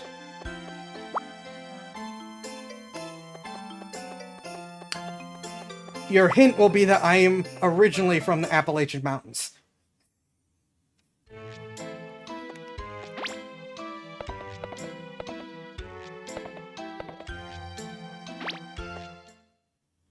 Wait, do I have any extra mail? Usually this comes in multiple packs. No. To the mines!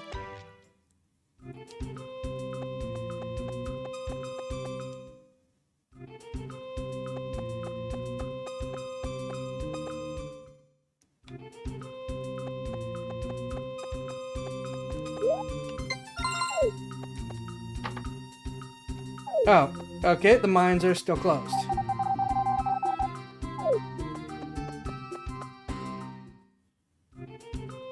Oh wait, I can do things!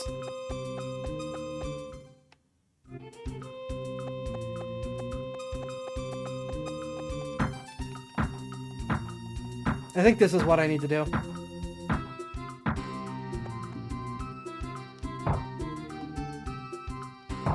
Yeah, it's a bit of a joke about plants deer won't eat. There's nothing deer won't eat. Is this not what I'm supposed to do?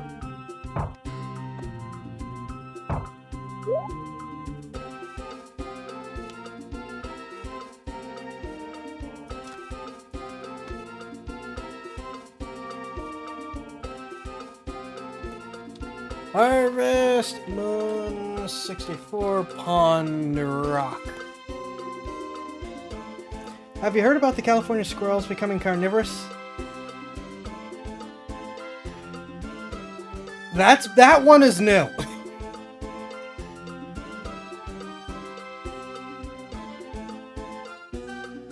You need the gold hammer, right?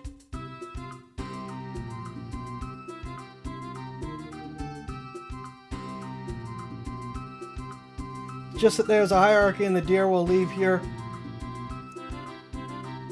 cactus, I assume carcass, alone as long as there are wildflowers to eat.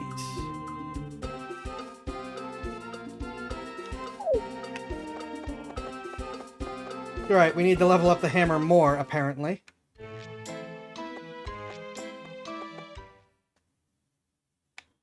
I knew there were Black Plague problems in California.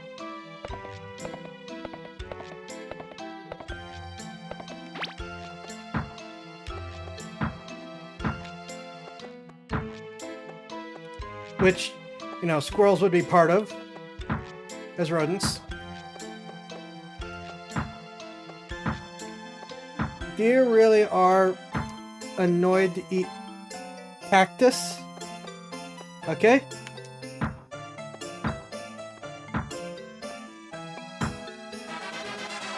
Alright, that was fast!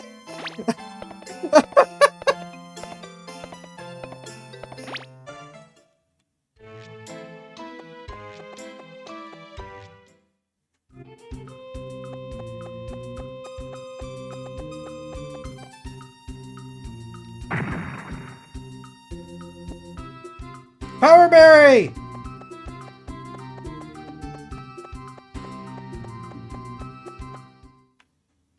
I already gave what's-her-name a piece of my harvest, right?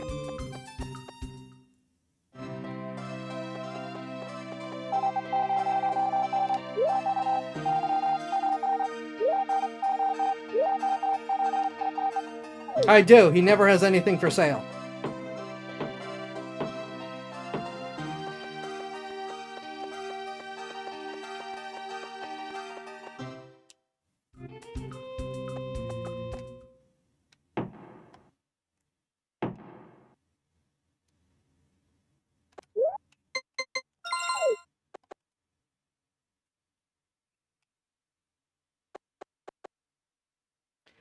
Local vole population has recently gotten exceedingly high. The squirrels have responded in this sudden, easily found protein source by going full predator hunting. Whoa. That is both cool and terrifying.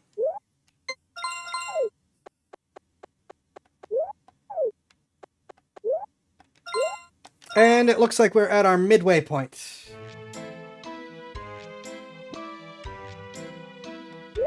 So, I'm going to take a short break, and when we come back, we'll be reacting to Fat Electrician and the Inflatable Army, as well as Baldur's Gate 3, which... one more season, yep. I'm going to start up Baldur's Gate 3 now, just in case. Just be like, alright, in case you've decided there are new things you need to load, let's have you load them over the break. And I will probably do a quick Google on the carnivorous squirrels. That is something else.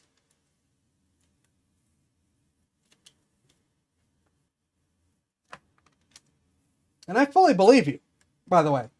I am not doubting you. That's just something. You know?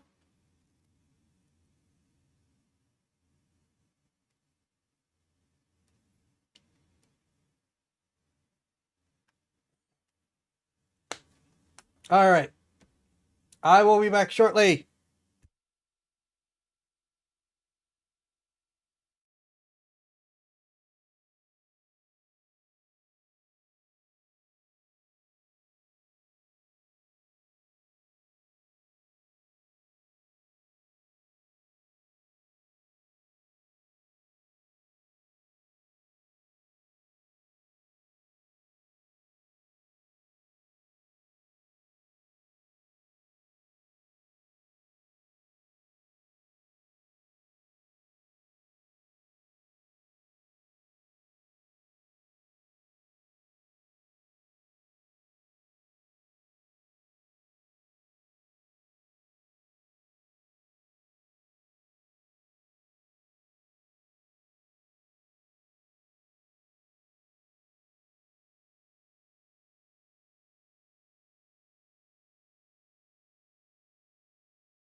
Sorry, always takes longer than I thought it would.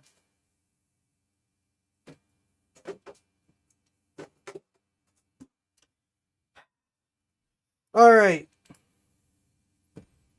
Exiting out of Baldur's Gate because we're not doing it yet. But it does appear to be set. Watch, it'll have a problem that needs to be dealt with in the amount of time we have just watching the Fat Electrician video. One moment while I get my face tracking up and we get going again.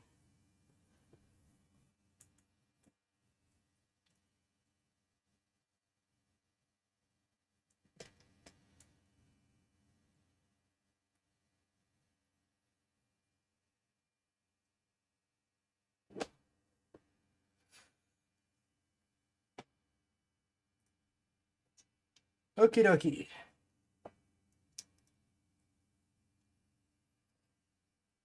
Thank you. Look what I could do. Yeah. All right. I'm going to do a quick set of repostings.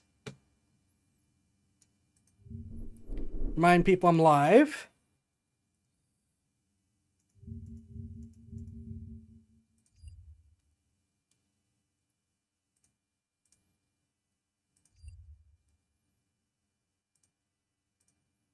Afterwards, we are reacting to Fat Electrician. Then Baldur's Gate 3.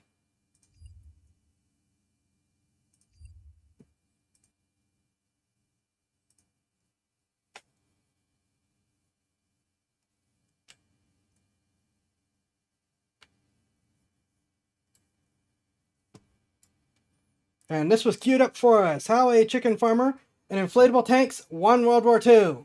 Agent Garbo and the Ghost Army. Oh, I didn't even notice that it was about Garbo as well. Garbo is hilarious and awesome. The inflatable army is equally fun.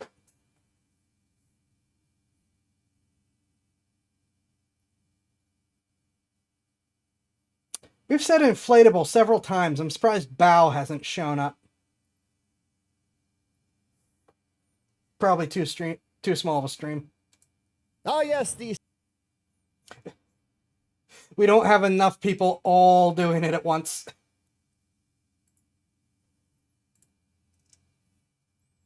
All right, volume back up a little bit for everyone.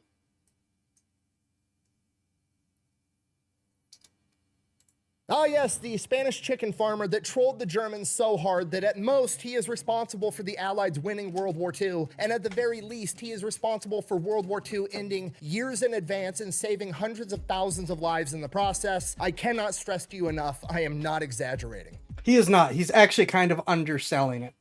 Bao is haunting the chat, but we have not sufficiently invoked her to start chatting. That would be nice.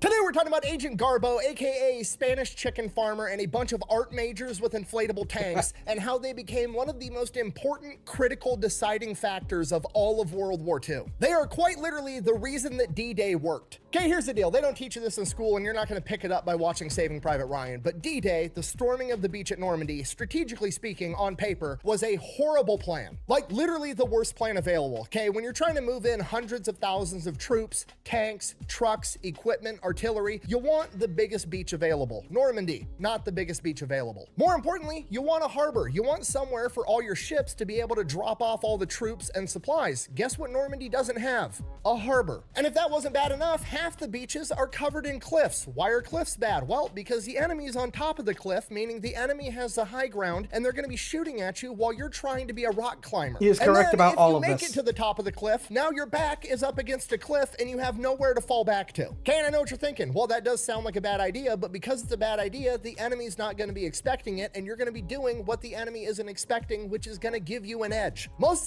The Germans were expecting it. There is a reason the entire coastline was defended. Time? Yes, but in this case, no, absolutely not. Why? Well, because the two most likely places for the Allied forces to launch a major invasion were Calais and Schoenberg. They both had ports, they both had big beaches, they were the perfect locations to launch a massive offensive. And Normandy is right in between the two, meaning that Germany has a ton of soldiers both in Schoenberg and in Calais, and it's not going to take them long to send their troops to Normandy to reinforce it and crush the entire offensive. Okay, if you're not picking up what I'm putting down, I'm trying to tell you that the beaches of Normandy are quite literally the meat and cheese of an ass-whooping sandwich, and the plan should not have worked. And the only reason that it did was because of a chicken farmer and a bunch of theater kids, and we're going to get into it right after word from our sponsor. This video Before he says it, there's something I want to point out, because I don't think he's going to get to it, because well, even more time. A lot of movies and TV shows have since depicted opposed landings, basically. Opposed beach landings, which is what Normandy is. That is because of the Normandy invasion. That is not how it was ever done historically until Normandy. Instead, people would take their boats and go land someplace the enemy wasn't, pile onto shore, and hope that they could get all their troops onto shore before the enemy could get to them. That was how it was done historically. This is also why you have coastal fortresses defending harbors for a long time. This is why in ancient times a lot of harbors had seawalls, like defensive seawalls, not anti-wave seawalls, was in order to prevent that. And so what would happen is a navy would either just go to a place that didn't look defended, or they'd just find an open beach where no one was and unload there and march to where they were going. Normandy was a massive, massive shift in doctrine. And it's still not something anyone likes to do, but generally speaking, certain militaries have the military force to be able to just say, we're going to do it anyways. is brought to you by Sundays. It's food for dogs. Isn't that right, Mushu? All right. Okay. Calm down. Anyways, Sundays for Dogs is dog food that's made with a bunch of human ingredients like, actual meat and not, ground up cartilage and pig dicks. The food actually looks different. Like, it actually looks like beef jerky. It doesn't smell like a bunch of dehydrated dog food. It's air dried. It's made here in America. Mushu loves it, and it's pretty much the only thing he'll eat now. It's like all the other fancy dog foods with none of the downsides, right? You don't have to open a can every time you go to feed your dog. You don't have to stick this shit inside your refrigerator. And you can get it as a subscription service, so it just keeps showing up to your house, because at least for me, every time I had dog food on my grocery shopping list, I would always forget, then I had to make a trip just for dog food. So it's nice to have it just show up at the house. So if you want to give Sundays a try, I'm gonna have a link and a discount code down below. Let's get back to the video. All right, our story begins in 1912 in Barcelona, Spain, when Juan Pujol Garcia is born. He grows up as the son of a farmer in the early 1900s. When he turns 18 years old, Spain at this point in time has mandatory military service. He goes off, he serves in the military for 6 months, hates it the entire time. He just wants to go back home and raise chickens. So he finishes up his military service, goes back home, has his own little poultry farm, and he's just living life for a couple of years. And then when he's 24 in 1936, Spain is thrust into civil war.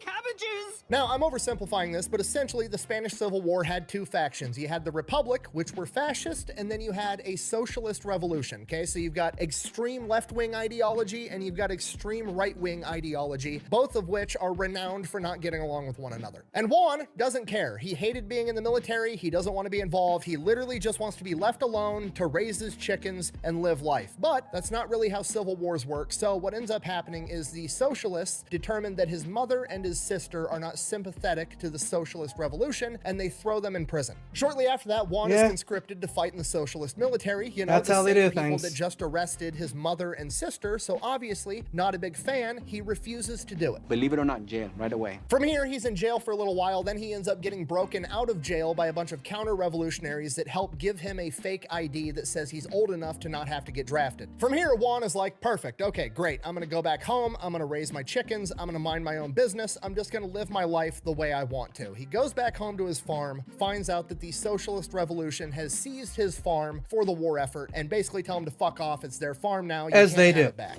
Oh, my cabbages! And as I'm sure you can imagine, if Juan didn't already hate socialism, he sure as shit does now. So he decides that he's going to go and help the team that's fighting against the socialists. The problem is he can't really get to the front lines to join that side. So he ends up joining the Socialist Revolutionary Army, volunteering to run communication lines on the front line. And then as soon as he gets close enough to the enemy line, he literally just takes off running, goes to the enemy side, and is like defecting to join their military instead. To which the Republic, the fascist regime that he's trying to join, is more than happy to accept him and let him fight against the socialists. No, I'm just kidding. They don't believe him. They think he's a spy, so they beat the shit out of him, and then they throw him in jail. At this point, Juan realizes both of these guys are assholes. He doesn't want to be involved in any of this. He just wants to go home and raise his chickens. From here, the Spanish Civil War ends in April of 1939. A couple of months after that, in September of 1939, World War II kicks off. To which Juan looks at the sides that are fighting. You know, you've got the UK doing their monarchy, democracy type stuff. Then you've got the USSR doing communism, which is just extreme socialism. Not really a fan of that. And then you've got Germany, ran by the Nazis, which quite literally stands for the National Socialist German Workers' Party. Yep. Like that. Okay, nationalist, not necessarily synonymous with fascism, but it is one of the cornerstones, followed by the word socialism and German Workers' Party. Okay, it's literally everything he hates wrapped up in one big ball of white supremacy. So Juan decides, fuck those guys, I'm gonna do everything I can to fight them. You will find that we're gonna let him keep going. It's just thinking about wanting to go on my own tangent about the stuff he did to screw them over. But we're here to watch him talk about it. You're gonna pay for this! So he goes to Madrid to the British embassy and volunteers to be a spy. The British are like, dude, you're a chicken farmer in a neutral country. You provide absolutely no value to us. Kick rocks, we don't want your help. Go away. At this point, Juan realizes that telling the truth isn't working, so he's gonna start lying. He goes, pays off some dude that runs a printing press to make him what appears to be a fake diplomatic passport like a politician would have that would grant him access into Great Britain. He then takes his counterfeit politician passport, goes to the German embassy in Madrid and says, hey, I'm a Spanish politician. I just got orders that I'm gonna be stationed in London for the next couple of years. I'm sympathetic to the Nazi cause. I want to be a spy for you guys. Ooh, that's a bingo. And apparently the counterfeit passport was good enough because the Germans believed him. The Germans were also instantly desperate. World War II German spies, even before this guy got involved, were doing absolutely nothing. They were in horrible shape. They did not know what they were doing, and they were constantly getting caught, even before we broke the Enigma machine. From here, the Germans give him training on how to secretly communicate with them like a spy would. Basically, he's going to write a normal letter in Spanish like he's mailing it off to a friend, just talking about daily life or whatever random bullshit. And then in between the lines of the letter, he's going to use invisible ink and ciphers given to him by the German to convey secret intel, and then he's going to mail it to a particular address. From here, the Germans give him a bunch of invisible ink, the address he needs to mail the letters to. They give him 600 pounds to buy whatever spy equipment he needs, and then they give him a list of intel that they're looking for. Presumably, this is like the test to make sure that this guy's legit. If he can go and get this intel that we already know and show that it's accurate, he's going to prove to be a reliable spy. It's a bunch of questions like, what is the makeup of the Strategic Bombing Command of the UK? Where is this factory? What do they produce there? Yada, yada, yada. A bunch of shit they already know. But if he can figure all this out and then give them the correct information and they can verify it's correct, then he can probably go out and find. Man, you guys are just everywhere, aren't you? German intelligence was very, very poor in World War II. There are multiple German spies who got on the boat, went down the boat, took the boat to England, got off the boat, and were instantly arrested.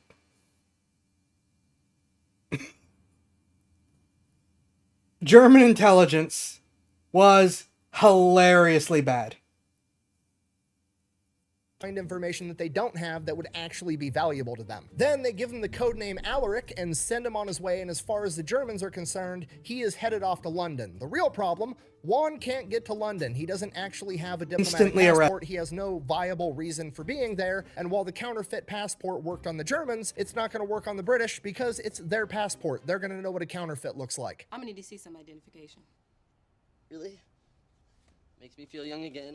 So Juan decides he's going to get as close as he can, which is Lisbon in Portugal. So he heads off to Lisbon, gets a job working at the public library, and then uses his position at the library to get up-to-date newspapers, encyclopedias, military textbooks, and figures out the answers to all of the questions that the Germans had, as close as he sends off a letter verifying that he's a reputable spy. So he heads off to Lisbon. And of course, he gets all the answers correct or correct enough, and the Germans believe him, so now he's a reputable spy in the eyes of the Nazis. He then goes a step further and uses up-to-date British newspapers to find rental listings and picks out an apartment for, you know, however much it costs a month and tells the Germans, hey, I'm living here renting this apartment, and the Germans start paying his rent for him even though he's not even living there. What an idiot!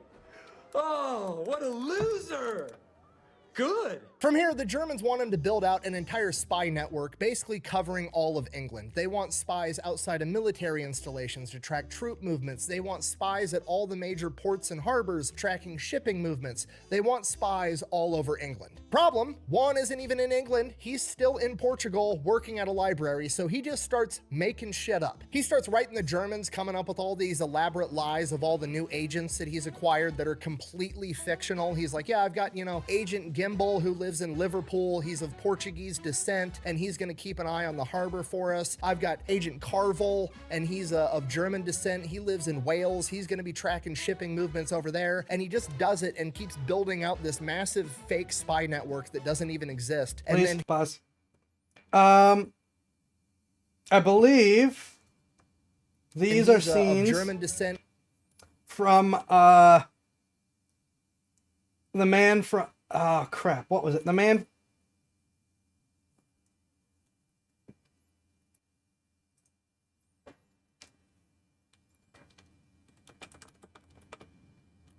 from Uncle, that's it, which is a really good movie, and I'm upset with myself that I could not come up with the name. he lives in Wales. He's going to be tracking shipping movements over there, and he just does it and keeps building out this massive fake spy network that doesn't even exist. And then he convinces the Germans all of his spies. Yes, the man from Uncle, which was an acronym which I cannot remember what it stands for. Need to get paid, so he's getting the wages of all of the spies in his network that don't even exist. And I make nothing, zero, zilch. By the time I pay all my scientists and my research department lab coats, it's a wash. So from here, as far as the Germans are concerned, he's basically worked himself into like mid-level management of this spy network, and he's not actually doing any spying himself. He's just managing the 20 other spies and relaying all the intel. Now, Juan realizes this as well, and he realizes the beauty of it because now he can just start telling the Germans ridiculous shit that he pulls out of his ass, and if he gets called out on it, he can just blame it on the spy below him that doesn't actually exist, right? Like if he comes up with some crazy story to get the Germans to do something stupid, it's not falling back on Agent Alaric, it's falling back on Agent Gimbal or whoever gave him the faulty intel, and then they can fire that guy and he gets to keep his job. From here, he just starts lying. He just feeds the Germans lines of bullshit that's completely made up out of his own head while he's sitting at a public library in Portugal. For example, he's just like, okay, what would the British maybe be up to that would interest the Germans? Like, oh, aircraft carriers are a big deal in World War II. Yeah, the British are designing some super massive mega aircraft carrier and they're testing it on, let me check my encyclopedia at the library, the biggest lake in Britain, Lake Windermere. Yeah, they're testing the new super carrier on Lake Windermere, sends that off to the Germans, just complete made up bullshit. And it's working. So he's like, you know what? Fuck it.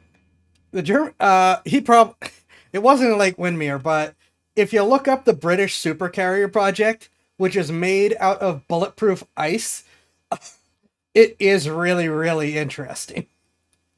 I'm going to throw a Hail Mary. I'm going to start actually being disruptive to the Germans. I'm going to start physically impacting the outcome of this war. He tells the Germans that his spy up in Liverpool spotted a massive British naval convoy, and they're setting off. They're going to sail along the coastline, go through Gibraltar, and resupply all the Allied troops in Malta, and it's going to be a big deal. So the Germans are freaking out. They're like, holy shit, we're going to go take out this massive convoy with our warships and our submarines, and it's going to be a huge win for the Nazis. Hooray. Obviously, the convoy doesn't actually exist, but the Germans send out a massive naval detachment to go look for it for like weeks, and they never find shit. Now he's having a real effect on the outcome of World War II. He's having thousands of German naval personnel on warships go out, wasting their time, burning through fuel, using up their assets.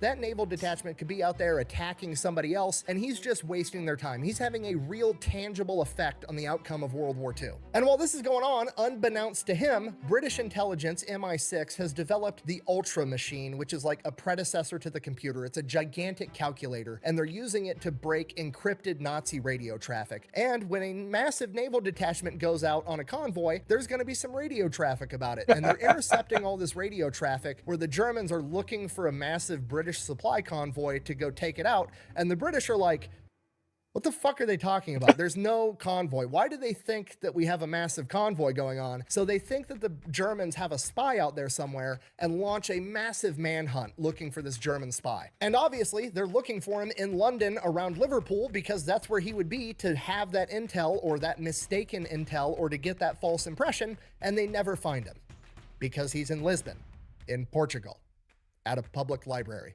fucking with the Nazis. Oh yeah, this whole thing is incredible. A couple of months go by, it's like mid-1942. He's been messing with the Germans for about a year now. One of, if not the greatest spy in history. So he decides that he's going to go to the British embassy in Lisbon and tell them like, hey, here's all this intel. The Germans trust me. I want to be a double agent spy for you guys. The British, super skeptical, start vetting the guy, and they see that he was the one responsible for the convoy fiasco. And they're like, holy shit, we found the guy. He's not in the UK. He's over in Lisbon.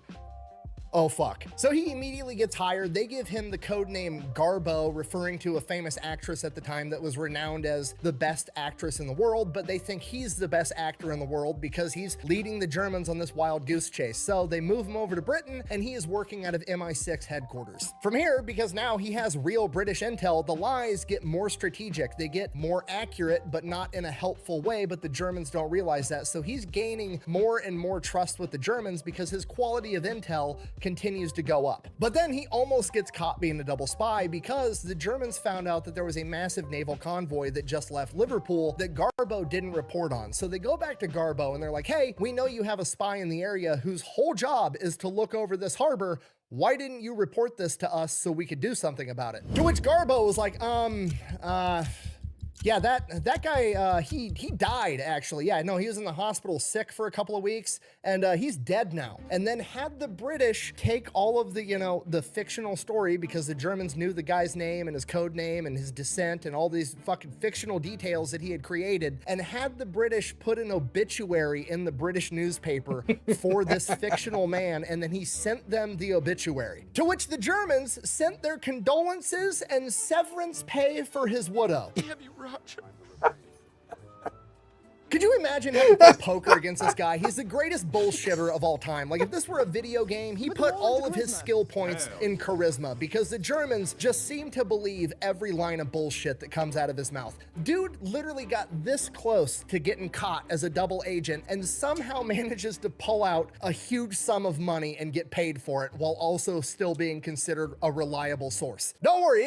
Reminder that part of the reason why is because I want to profess. Part of the reason why they're willing to believe him and can't double check all this is because he and his spy network is the only German asset in England that they have communications with. Everyone else has either been caught or a couple and arrested, and like another 2 or 3 of them were turned and basically handed over to him. They have no functioning spy network in England. Period. Yeah, all the actual loyal spies have already been caught. So, and they know it. So they're sitting here listening to him spin this yarn about, oh well, my guy died, and hand over an obituary. They are not just, saying, all right, fine, that makes sense. They are desperate to believe that he is still on their side because he's the only one telling them anything at all. It gets even better. In November of 1942, the Allies launched Operation Torch, which was like the big advance into North Africa. Massive naval operation, huge offensive. It would be a big deal if the Germans found out and knew about this plan, right? So what they do is they don't report on it. But the Germans are going to wonder, hey, why didn't you fucking report on this? Because we know you have spies. We can't say another guy died of illness in the hospital. What are we going to do? So Garbo comes up with a plan. He's going to write extremely detailed, 100% accurate, like how many ships are leaving the port, where are they going, when are they going to get there, when's the attack, the whole 9 yards, writes it all up, has the British government post-stamp it like a week before the attack so they have time to do something about it, but then just hangs on to the letter until the day the attack happens and then mails it off. So the British get 100% accurate information that would have a huge impact on the battle, but they get it too late. And from the German perspective, after they're reading this letter, they're like, holy shit, this is exactly what happened. This would have been gold if we would have gotten it on time, but this letter got delayed in the wartime mail. They were so pleased with the level of intel because the mail being slow isn't Garbo's fault, and he did a great job. So they give him a huge bonus and then give a 50% pay bump to the 20+ person spy network that doesn't even fucking exist. I haven't cried like that since Titanic.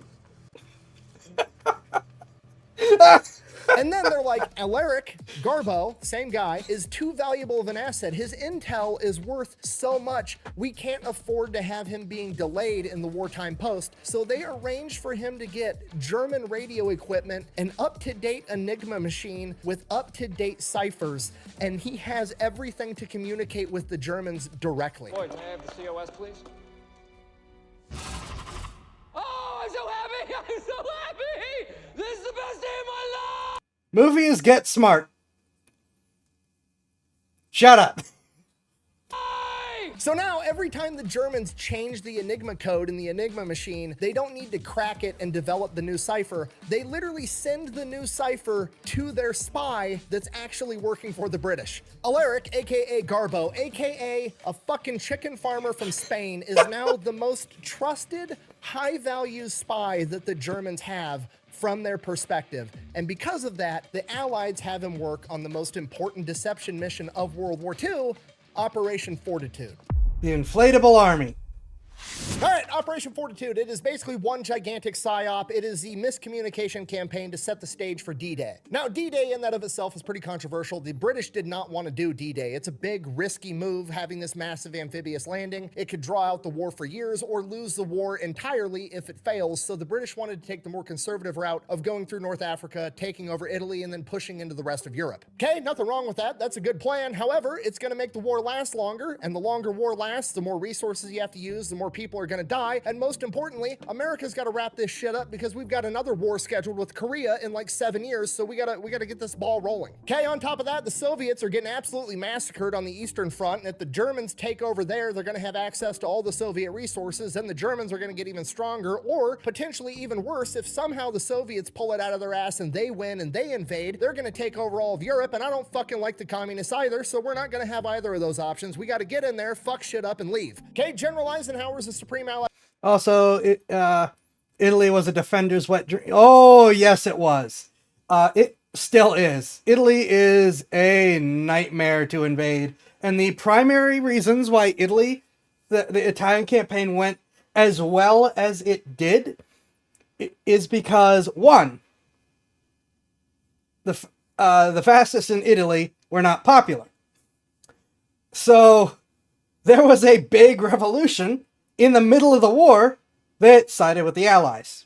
And 2, the Mafia took the Allies' side.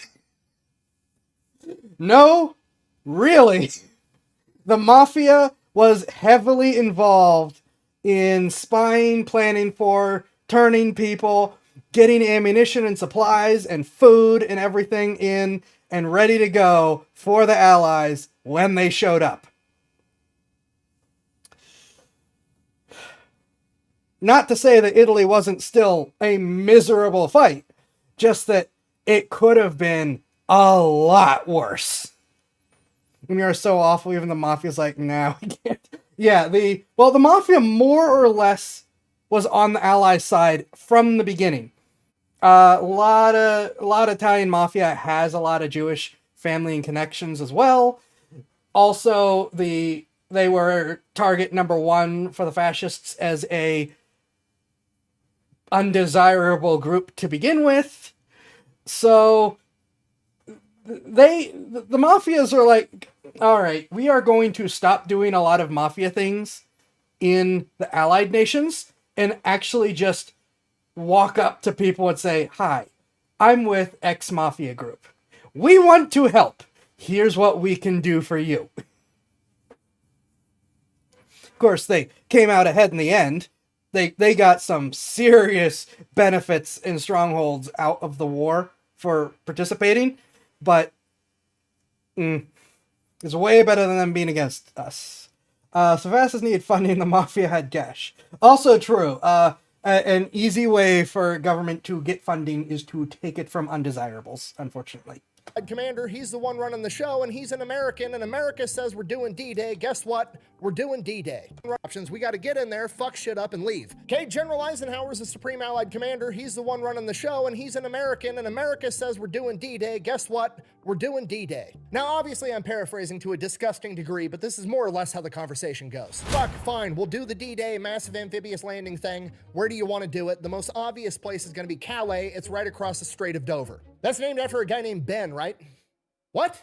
Nothing, sorry, please continue. Okay, the upside of Calais is it's got a harbor. We can land a bunch of troops there. It'd be a good access point. The problem is the Germans have fortified the ever-living fuck out of it and have a ton of soldiers there because it's the most obvious place that we're gonna invade. All right, so we won't go there. What else you got? Well, there's Schorenberg, but it's pretty much the same thing. It's the next obvious place, so the Germans have fortified it. All right, what else you got? Well, I guess the Germans probably wouldn't be expecting Normandy, but there's no harbor and it's covered in cliffs. That's perfect. We're storming the beaches of Normandy. I mean, okay, what about the cliffs? No problem. We'll teach all the boys how to rock climb. We'll have boats that shoot rocket-propelled grappling hooks up the cliff, and then we'll have boats with giant firemen's ladders that go up with machine guns on top and mow down the enemy while the boys are rock climbing. Yeah. Okay, well, I mean, there's a lot of like rivers and ravines and creeks and stuff in that area. What if the Germans blow up the bridges and then our tanks get caught up in these little ravines?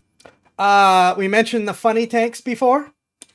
We watched the video on the funny tanks. This is where a lot of that comes in. Yeah, all the other allies were like, how are we supposed to do this? And mostly the Americans, but a couple British, just looked at the situation and said, we will just invent new things to solve the problems and be done with it. Because World War II American funding and manufacturing capabilities. And they can't cross. We'll build bridges, we'll strap them to tanks, and we'll bring the bridges with us. Okay, humor me. Let's just assume all of that works. What about the lack of a harbor? Don't worry about that. We'll make one back home in America and bring it with us. I'm sorry, I think you misheard what I said. I said harbor, you know, like the terrain feature. Yeah, motherfucker, did I stutter? We'll build one and bring it with us. I'm sorry, just so we're on the same page. You're gonna build a terrain feature in America and bring it with you to the invasion. Yes, it's not that complicated. We're gonna call it a Mulberry Harbor. It's gonna work great, okay? If you think that's impressive, we're building a portable star to give to Japan later. Just trust me, we're gonna figure it out. No, okay? no, no, don't.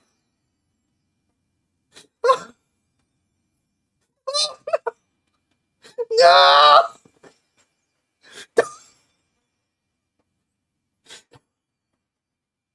I am actually crying.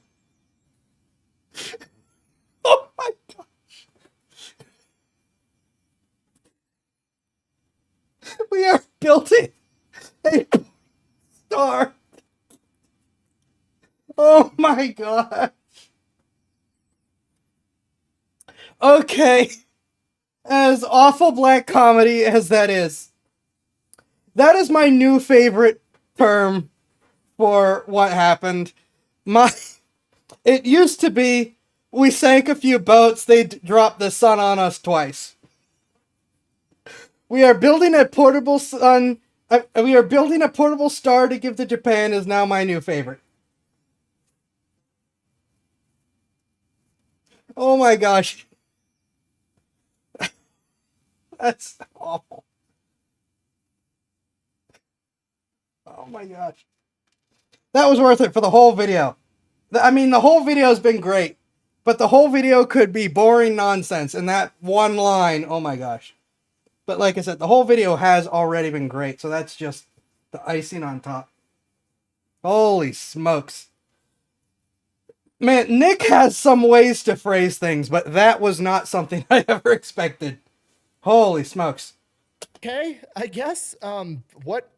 What do you need from us? Well, you and the boys over at MI6 got the best spy network in the world. I need you to convince the Germans that we are in fact going to attack exactly where they think we're going to attack, over in Calais, to take a bunch of pressure off of Normandy so we have time to get in there and invade. Okay, I mean, we could fake radio traffic and give them false intel, but they're going to have aerial reconnaissance in the area and they're going to see that we're not building up a massive army to invade and they're going to know that we're lying. Okay, so we'll put a massive army there. Yeah, problem, we only have one massive army, so if we put it right across the Strait of Dover from Ben Dover. I get your joke now. Yeah, anyways, if we put the massive army right across the Strait of Calais, how on earth are we going to put the massive army where we need it over in Normandy to actually invade? We're going to fake it, obviously. Okay, here's the deal. I've got like 1,100 artsy-fartsy theater kid art majors that I don't really know what to do with. We're going to... One of whom played Colonel Klink in Hogan's Heroes. No, seriously. Put them in charge of this, and they're going to build a fake ghost army that's going to imitate a massive invasion force. So I need you guys to start building fake wooden planes and fake wooden landing ships. I'm going to call the people that make the Macy's Day Parade floats, and I'm going to have them make us like 1,000 inflatable tanks, a bunch of inflatable trucks. You thought I was kidding about the inflatable army. And a bunch of inflatable artillery pieces, and we'll start staging up for a massive invasion. And that's pretty much what happened. America sets about creating a ghost army that's ran by 1,100 art majors known as the 23rd Headquarters Special Troops, and they are sent over right across the Strait of Dover to set up this massive fake army. They start setting everything up and staging it so aerial reconnaissance sees it, and while that's going on, Garbo and the rest of the... He's probably not going to tell the story, so I will. Everything up and staging it so aerial reconnaissance... There was an amazing event that was almost a security breach that happened with this whole thing, where it was very early morning. There were soldiers out who were, cleaning up from overnight, making sure all the inflatable stuff is refilled up and in place where it's supposed to be, because it's inflatable. They deflate. They get blown around and all that fun stuff. A local farmer was out for a ride on his bicycle, and, he'd been chased off of his route several times. He figures, okay, I'm going to go early morning before I normally do this, before my normal routine. Maybe I'll be able to go through. He's not really thinking about military secrets and stuff. He just thinks that the mean MPs won't let him ride down the trail that he normally goes. So he goes riding. This place was way, way more secure than that, though clearly not as secure as it needed to be. And an MP does catch him partway down the trail, and he can see in the distance one of the tanks. It's not really that far in the distance. It's around a corner, so it's fairly close, but it's one of the tanks, anyways, that has blown out of position. Well, the MP's yelling at him like, you need to get this through your head. You cannot be here. You need to be gone. While that's happening, 2 U.S. soldiers who are assigned to keeping all this stuff in place pop out from wherever they were, pick up the tank, just the two of them, pick up the tank and scurry off with it to where it needs to be. And there's just dead silence as the farmer and the MP watch this happen. The MP's sitting here trying to decide, okay, do I need to arrest this guy now? What do I do? You know, he's not supposed to be here, but I know him. He's just a local farmer. What's he going to do? And the MP comes up with, boy, those American boys are real strong, aren't they? The farmer, figuring that he saw something he probably shouldn't, and deciding to err on the side of caution, just kind of like nods and turns around and takes off. like I don't know what's happening here, and I don't want to know. I no longer want to know. I'm out of here. He didn't try to use the route for the rest of the war. That is one of my favorite stories about the inflatable army. Like, you know, you have no idea if he did believe it or if it was close enough to spot that it was just an inflatable tank. Maybe I can see maybe the logic being that it's a new lightweight tank, because because like stuff dropping from planes was a big deal, and you need a light tank to do that. Presumably he did figure out that whatever it is was a fake tank, and if it's a fake tank, that's something he shouldn't know about. But whatever it is, it's just so funny that was the excuse of, oh, those U.S. boys are real strong, aren't they? As they're trying really, really hard to come up with a reason to not just arrest this poor farmer who just wants to be on his way. All right, continuing. Sees it, and while that's going on, Garbo and the rest of the MI6 spy network is sending fake intel to the German high command, being like, hey, we just had 15,000 new troops come in. We just had a bunch of tanks come in. They're setting up. They're gonna invade Calais. They brought in more troops. Oh, now there's even more. They've got 150,000 men ready to invade Calais. And then somebody got a really good idea to sell this to the Germans. You see, a couple of months prior in 1943, Patton got in a ton of trouble and got basically yanked out of World War II because he was in an aid station and there was a couple of soldiers with shell shock, basically severe crippling PTSD. And hard-ass General Patton was under the impression that these guys were faking it so they didn't have to go off and fight in the war, so he decided to beat a couple of them up. It really pissed off the American people. Eisenhower was furious, so he ends up getting yanked out of World War II. But the Germans never actually believed that America was going to pull their best fighting general out of World War II because he roughed up a couple of privates. So they've been thinking the entire time that Patton is off somewhere on some covert mission building up an invasion force getting ready to attack. So they bring Patton in as bait. They start calling this massive fake army FUSAG, or First Army Group, and they've got Patton parading around getting his picture taken. He's in newspapers. The Germans are obviously monitoring that. Then they've got Garbo, their most trusted spy, relaying the info that Patton's here. He's the one leading this massive army, and the Germans buy it. Hook, line, and sinker. This is just too easy. So the Germans are like, if America's sending their best general... They also brought in the king. They shipped in a ton of soldiers for the day and brought the king in to inspect this fake army, which and it was all over in the theaters. You know how they do like way back when they do like a newsreel before the movie in the theater or whatever. They made sure it was everywhere and leaked like 6 different copies over to Germany of watching King George wander around, looking at all this stuff like, oh, look at the size of that tank. As there are privates behind it frantically pumping to keep it upright. To attack Calais, we're going to send our best general. They send Erwin Rommel up there with like 150 to 200,000 soldiers. 19 infantry divisions and 2 armored divisions are all now in Calais waiting for Patton to come. This is it. This is going to be the epic showdown between General Patton and Erwin Rommel, the 2 most well-known generals of World War II. Except it's not, because it's all bullshit.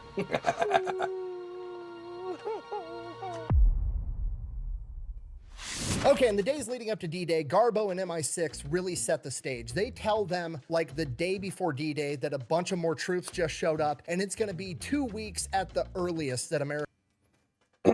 And losing Rommel was one of the hugest problems with D-Day. Rommel is not actually as good of a commander as he is often credited as in history books. He was, though there is still a strong argument to be made that he was the best the Germans had to offer.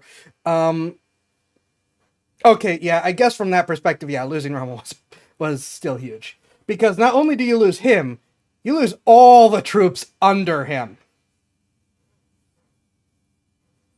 Actually, if I remember correctly, not only did they lose him and all the troops under him, he went home for like his wife's birthday or something. So he had to drive several hours to get to his troops to take command.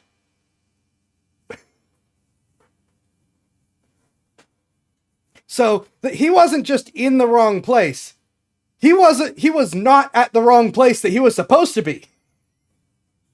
is going to launch this attack. So if there's anything that happens before then, it's obviously going to be a diversion to try to get you to take some of your troops out of Calais to soften up the target for Patton. Because of this, launch this attack. So showed up, and it's going to be 2 weeks at the earliest that America's going to launch this attack. So if there's anything that happens before then, it's obviously going to be a diversion to try to get you to take some of your troops out of Calais to soften up the target for Patton. Because of this, Erwin Rommel on June 5th, aka the day before D-Day, is like, sweet, I've got some time to kill. Tomorrow, June 6th, again, D-Day, is my wife's birthday, so I'm gonna go back home to Germany so I can play hide the bratwurst and celebrate. So Erwin Rommel leaves. D-Day happens, he's in Germany. He's not even in France. So while the birthday girl's laying on the bed pretending her feet hate each other, 156,000 Allied troops hit the beaches of Normandy. And because the Germans are convinced that America's gonna attack at Calais, there's only like 20 to 25,000 Germans defending the beaches of Normandy. So the plan is working. Rommel hears that there's an invasion that gets launched. He makes a beeline back to his headquarters right outside of Paris, France. He doesn't actually get there until June 7th, D-Day +1.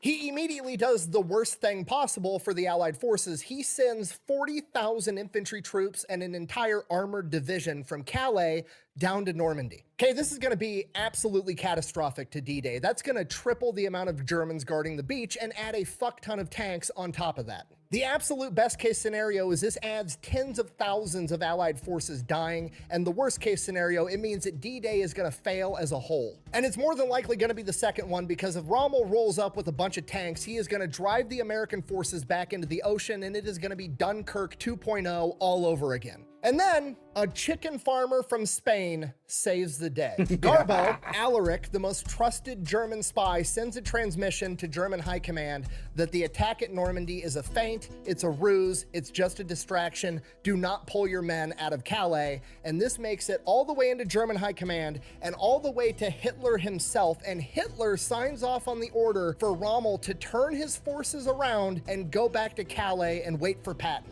Literally creating the timeline we live in today where D-Day was a success, and the cherry on top, Hitler then signs off on an order to award Garbo, Alaric, the Iron Cross, which is literally the Nazi equivalent of the Medal of Honor. How do you have these? Oh, we actually got a lot of those. Yeah, some of the guys use them as paperweights. Garbo has Hitler so convinced that this attack is coming at Calais that Rommel leaves his forces there for 6 weeks. And by then, it's too late. So the invasion of Normandy works because of Garbo and the Ghost Army, and then after that, the Ghost Army gets deployed. Something not mentioned, which is because it wasn't, to my knowledge, Garbo was not involved in this. This was just Hitler's absolutely awful leadership style. The remaining forces that could be deployed from like Paris to defend were split between two generals, and the option was for either both of them to agree, which they were rivals, they were never going to agree with each other, or for one of them to convince Hitler to sign off on moving the forces, which really did not happen. And that's why Rommel not being in Normandy was critical, having the force on the beach D-Day, not being sent. Fair. But just by virtue of having all those troops. But yeah, the other force that could have defended D-Day was stuck because the two generals hated each other. They had to ask Hitler for permission to do anything unless they both agreed. And, of course, there's the issue of them looking at each other like, well, I'm not running to Daddy for help. I'm a big man. I don't need his permission. I'm going to convince you. We all know how well that worked. Mom, Rommel's being mean to me again.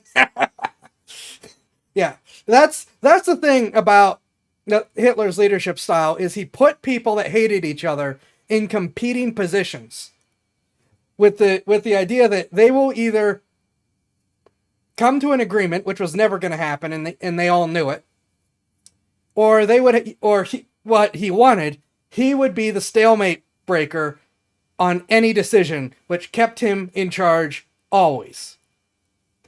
And if people started getting along too well, he'd switch them out and find someone else they don't like to have to deal with. That paralyzed so many different potential offensives, counterattacks, defensive lines, just because they were stuck waiting for him to give them orders.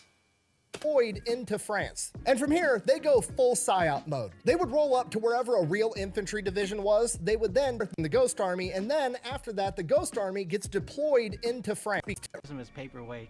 Garbo has Hitler so convinced that this attack is coming at Calais that Rommel leaves his forces there for 6 weeks. And by then, it's too late.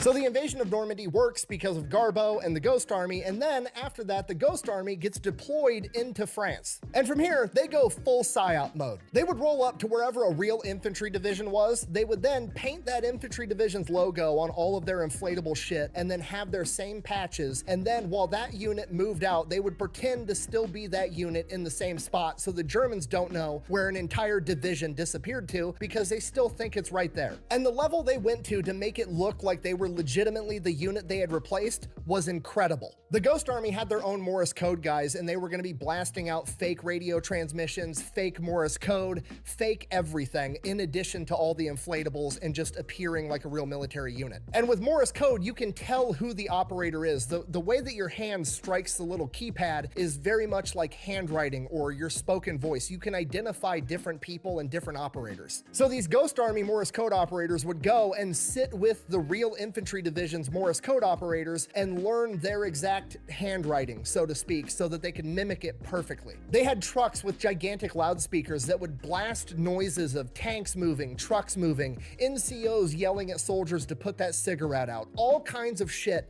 to make it look like a real military unit was there. They took a bunch of theater majors, actors, and they would send them out into the nearby towns with the patches of whatever unit they were imitating, and they would go into bars and get drunk and have conversations dropping fake intel about where they're going next and what they're doing next, so that German spies would hear about it and relay false information. Every major step the US military had to make, the Ghost Army was there drawing enemy fire the entire time. When Patton finally did return to theater in Operation Cobra, the Ghost Army was there. When US forces crossed the Siegfried Line, the Ghost Army was there drawing enemy fire and German attention so that they could actually cross at the real location. When Allied forces crossed the Rhine River, the Ghost Army was there pretending to build a bridge 10 miles away from where the real Allied forces were crossing. I keep calling them theater kids and art majors like it's an insult. It's not. These guys have the biggest balls on the planet. You know what sucks more than going into combat in a tank and having the Germans try to kill you? Going into combat, having the Germans try to kill you like you are a tank, and you've got a fucking inflatable tank.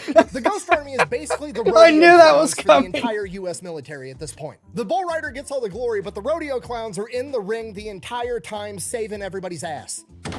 Thank you! And to make things worse, this is top secret. They can't tell anybody that's not already in the know, so they have to keep the entire thing under wraps, which means they're constantly running into high-ranking officers from the US military that are asking questions, getting mad at them because they don't think they're supposed to be doing what they're doing, and it just causes a whole mess of issues. My favorite story is the Ghost Army was out on a convoy moving to another location, and some general comes up all pissed off because this unit isn't supposed to be in his AO, and he wants to know what the fuck they're up to. And these guys aren't allowed to tell the general what they're doing, so they fucking lie, and they come up with the best lie ever. They literally tell the general, we're just going around making sure all the street signs are the same size. To which the general is like, why the fuck are you doing that? And they're like, I don't know, man. We just got the orders by our chain of command. They told us to go around and make sure all the street signs are dress right dress so nobody gets lost, which sounds dumb as fuck, but if you were ever in the military, that is the most military thing that would happen, and it 100% would. Okay, if you're not picking up what I'm putting down, I'm trying to tell you that the 23rd headquarters... Reminder that the current U.S. military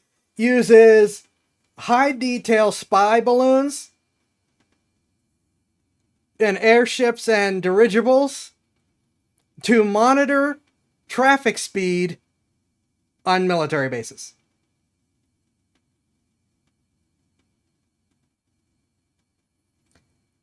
A general believing that they are there as an army, quote unquote, making sure the street signs are set up correctly is 100% believable. Special troops, the Ghost Army, had a tremendous impact on World War II, not just on D-Day, but in the entire European theater. Okay, there is something else about that he didn't mention, and it doesn't get a lot of mention because a lot of people do have some questions about this, and this was not pure Ghost Army things. This was done as a wider range, but they assisted with the Ghost Army. In both, well, not both, within the Allied nations, a lot of criminals were let out of jail in order to help fight the war. And some of them were just like people who were like, look, I'm in here for like punching the wrong guy in the face. I will go to Europe to fight for my country because I'm still a patriot. All right, sure. Here's your rifle. Off you go. Some of them were like A-tier criminals who really knew their stuff. And these were forgers, and con artists, like high-end con artists, and safe crackers, and that kind of stuff. And some of them went to be assigned to this Ghost Army. They were part of, how do you mimic someone's Morse code signature? How do you forge? Because rather than just making official documents, they would use official documents to make this, and they would make forged official documents just because of how much they needed to do on the spot and stuff. So they would hire people to forge their own documents. Well, they would let criminals, they wouldn't really hire them. They just say, look, all right, we're going to commute your sentence or whatever. And we're going to, and you're going to go over here and you're going to forge our own documents in order to help sell this. And you're going to get in the radio and use your voice, your voicing skills in order to play the roles of these people who you would otherwise be impersonating, or they, go out in uniform and impersonate officers and stuff. So a lot of criminals who were like, look, I may be a criminal, but I'm not a Nazi. Would just, and a sizable chunk of them were even like, you can put me back in the jail when we're done with this. I will do this because I feel this is my God-given duty. There are multiple cases of criminals who would do that. Some of them were like bad enough that, they went back, and some of them were like, I will go back, and the authorities like, look, you legitimately helped us win the war, you get to go free. So now, like I said, not one of the best lines of Rocketeer. I actually forgot about that, but that is also true. One of the best lines of Rocketeer. And so a metric ton, and so now they, like I said, they were not just in the Ghost Army, which is probably why they weren't touched on. They were all over the place. A lot of these behind the lines infiltrators and stuff that needed to break into places and things. You know, that's like, for example, the safecracker. We're going to get a famous safecracker out of jail. Assign him half a dozen paratroopers and say, all right, you're going to go here and you're going to steal this stuff for us. He's like, okay, sure. It is wild how many criminals participated in this, and how few, a couple of them were like, you're the only person who can do this, so you're going to do it one way or another. But a lot of them were like, oh yeah, I will absolutely do this. It's wild. Just started Kick today. I mean, you don't really need to worry about that. You lower right-hand corner of the screen, I guess. I feel a lot of criminals are also adrenaline junkies. Also true. Some of them are just doing it for the thrill. Some of them are like, wait, I can get paid to do what I got thrown in jail for. And like I said, a lot of them were just, okay, I'm bad, but I'm not that kind of bad. In a recent movie about the British criminal version of this, they weren't, well, okay, they employed criminals, but they weren't all criminals. The Ministry of Ungentlemanly Warfare, which I have not yet seen, but want to see. And it is actually named after what the ministry was called during the war. The British Spy Service, MI6, was actually referred to during the war as the Ministry of Ungentlemanly Warfare. Because of course it was, because they're British. Now, my understanding is that movie is based on real events, but is not like 100% historically accurate. But I have not seen it yet, so I cannot comment onto its accuracy. That's just what I have heard. The most British thing out there. Yeah, to call your spy force the Ministry of Ungentlemanly Warfare. Which, I mean, first of all, it's a ministry. They have ministries of ministries. Second of all, of course they call spycraft ungentlemanly warfare. So World War II comes to an end. The Ghost Army is essentially sworn to secrecy. Nobody knows that this even happened until the 1990s. The British find out that Garbo got awarded the Iron Cross, so they're like, oh shit, we should probably give this guy an award too. So they give him the Order of the British Empire, which is the highest ranking award they can possibly give him. Homie literally got MVP playing for both teams. And the Nazis never even found out that he was a double agent. The British then give him a big lump sum of money as a thank you, and then he's kind of worried that Nazi sympathizers are going to track him down and kill him if they find out that he was a double agent that quite literally preemptively end World War II, if not is responsible for winning the entire thing. So in 1949, he fakes his own death and disappears. From here, everybody thinks he's dead for decades. And then 25 years later, a historian hears that he might be alive somewhere in South America and ends up tracking him down, and he's a teacher that owns a bookstore in Venezuela. So the British bring him back over for the 40th anniversary. That is a wild country to end up in, if you know anything about, yeah. Day he gets publicly recognized. He's a hero. He finally gets his moment in the sunshine. He gets to go to Normandy and see where all of the battles unfolded. And then, while overlooking one of the cemeteries at Normandy, he said, and I quote, "I knew I saved tens of thousands of lives, but I don't think I did enough." And that is a story of how a chicken farmer from Barcelona and a bunch of theater kids with inflatable tanks helped win World War II. Thank you for watching. Best way to support the channel is go buy some merch over at thefatelectrician.com. Quack bang, out. I've said it once and I will say it again. Don't piss off the farmers. They're dangerous. I can't. Oh, forget it. Oh, one more thing. I actually got the video for this idea when I went to the Spy Museum in Washington, D.C. with Ethan, Mr. Habitual Line Crosser here on YouTube. They actually had one of these inflatable tanks there in an exhibit. Me and Ethan actually have an exclusive show over on Pepperbox called Habitually Fat, where that's all we do is go to different museums all across the country and get guided tours. And that's just one of my exclusive shows there. I also have a show with PewView where me and him shoot a bunch of guns that we're not normally allowed to shoot on YouTube. I have a talk show with Angry Cops, Eli Double Tap, and Habitual Line Crosser called Kinda Consensual. You can even see all of us try to box each other on there. And the best part about it is I'm part owner of the entire streaming service, me and a bunch of other YouTubers, so there's no censorship, there's no ads, there's just one monthly subscription fee, and you can get a 2-week free trial if you wanted to go check it out. I'm not a gun tuber, so I don't think I can get in on that site, but I would love to get in on that site. Also, now I need to go to the Spy Museum because I have never seen one of those balloons in person and I want to. I was going to say something else at that. Right. It's so interesting how some of the biggest heroes of World War II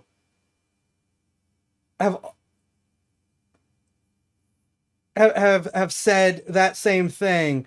That it's like, you are one of the individuals who contributed far more than you could ever than anyone could ever possibly ask you, and they still say they could have done more. That they wish they had done more. That some, you know, there was something more that they maybe could have done, but they didn't for whatever reason, and therefore they didn't do enough. And it's like, you helped shift civilizations. Have you never been to the Spy Museum? It's awesome. I actually don't know how I have never been to the Spy Museum. That is something straight up my alley. I don't know how I have never been to the Spy Museum.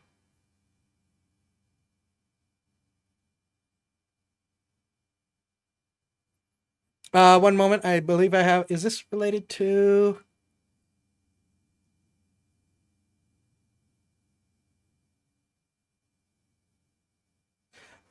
This is. So let me get this started because it likes to take... There we go.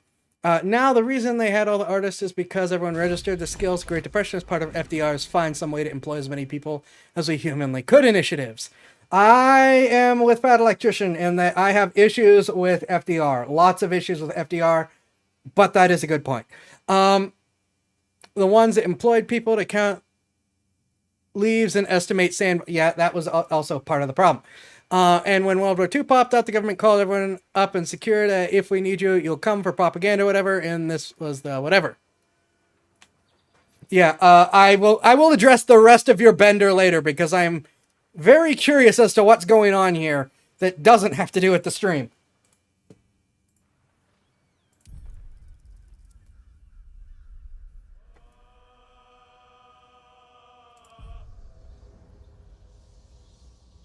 All we need is a check mark here.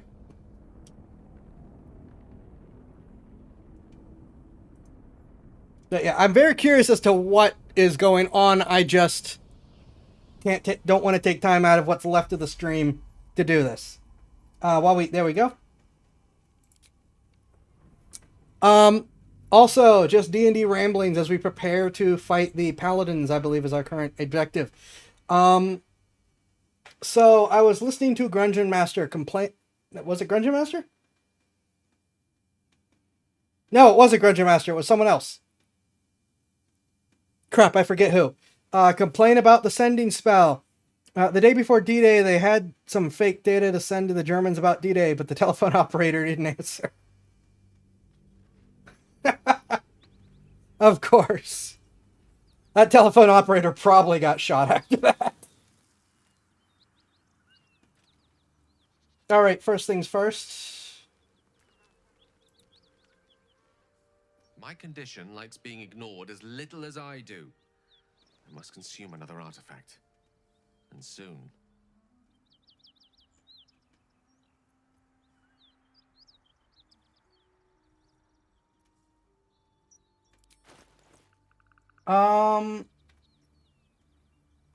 There it is. Weave strand. Thank you.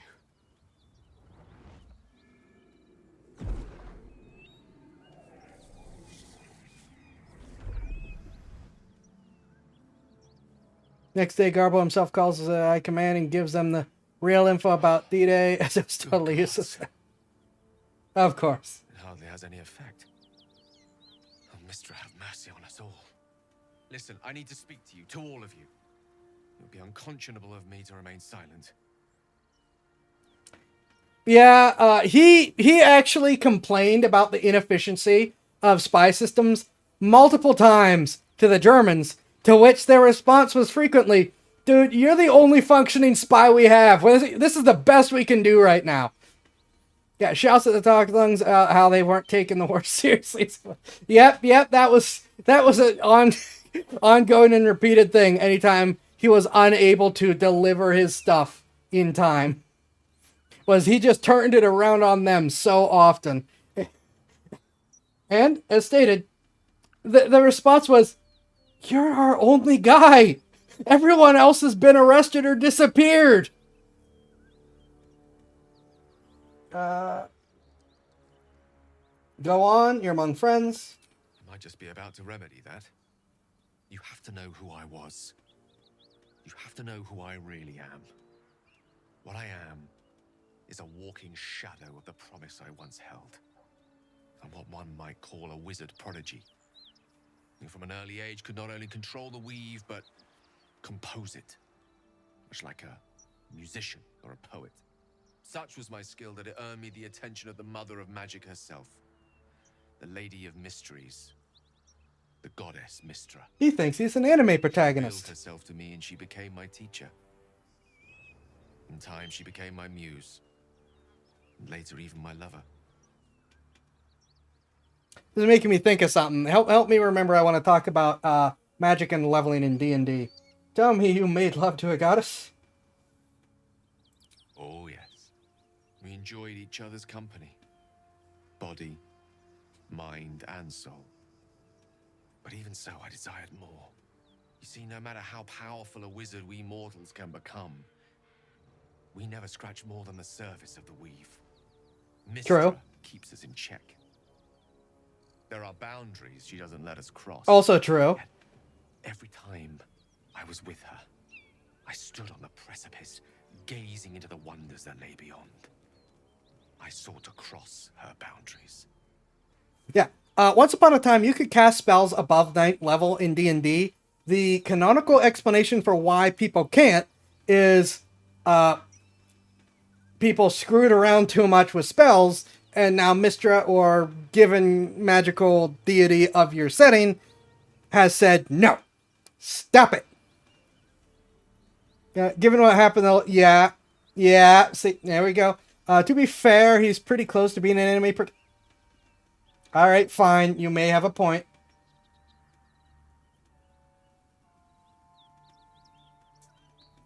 How exactly? I want to call him a fool, but also we want explanations.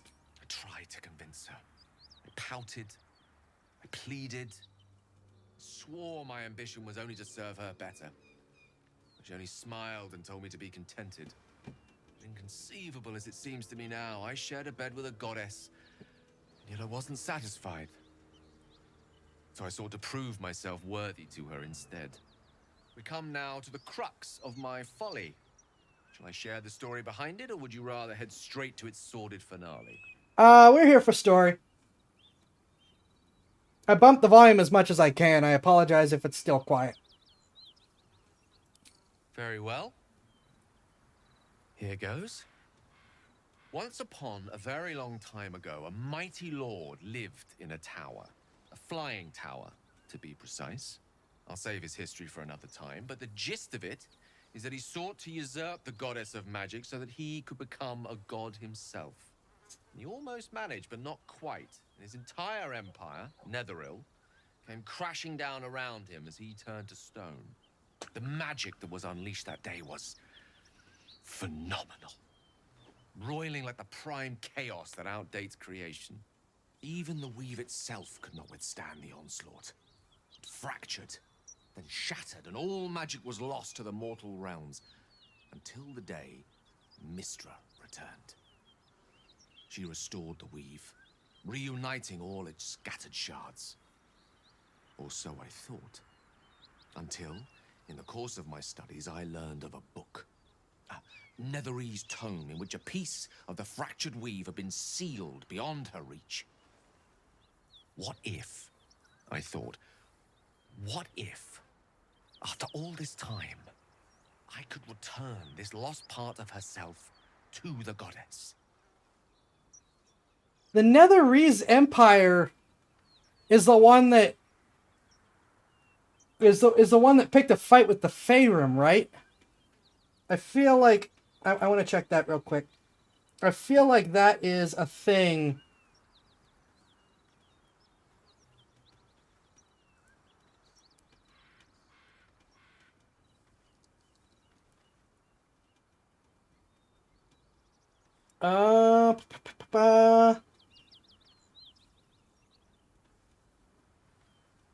I think that's the history.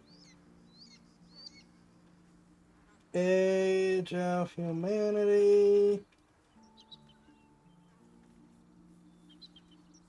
Let's see. Gale, knowing Netherese, knowing all of that, still wants to transcend mortality in the exact same way Gale deserves every dope slap he gets in this game.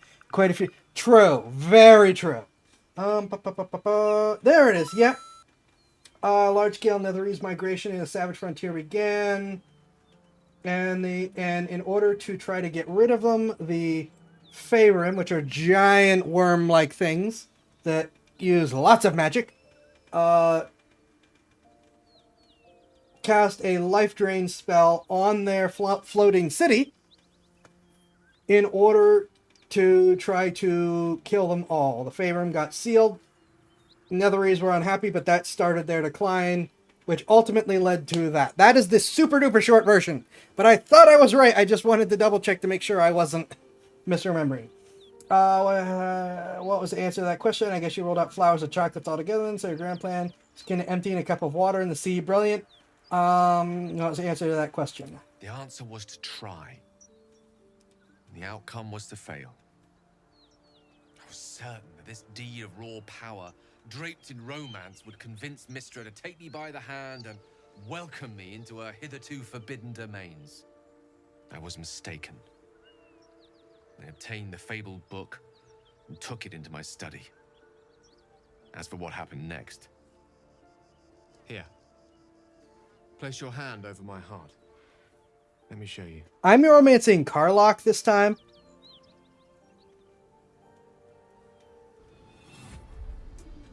You feel the tadpole quiver as you realize Gale is letting you into the dark.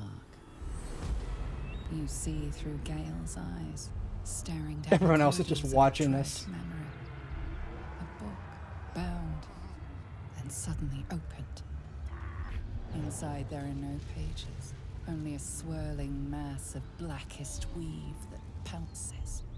Its teeth, its claws, it's unstoppable as it digs through and becomes part of you. And gods, is it ever hungry. What is it? What do you see?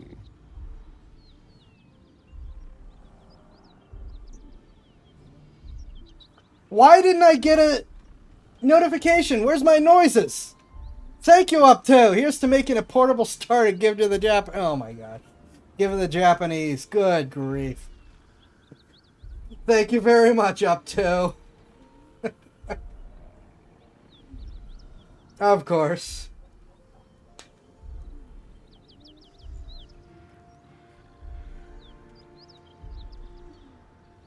But I should have heard it.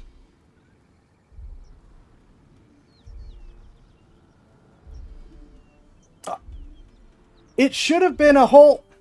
Yeah, I could see it paid me, but I should have heard the notification.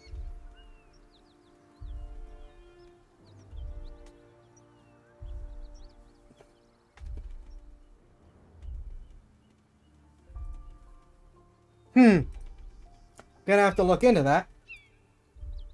Darn, what is it? What do you see? Take your hand away. How are you still alive? Gods, why? Show me this. All this time I would travel with a monster. How are you still alive? Thankfully, the moment I absorbed the fragment wasn't enough to kill me outright. It was only the beginning.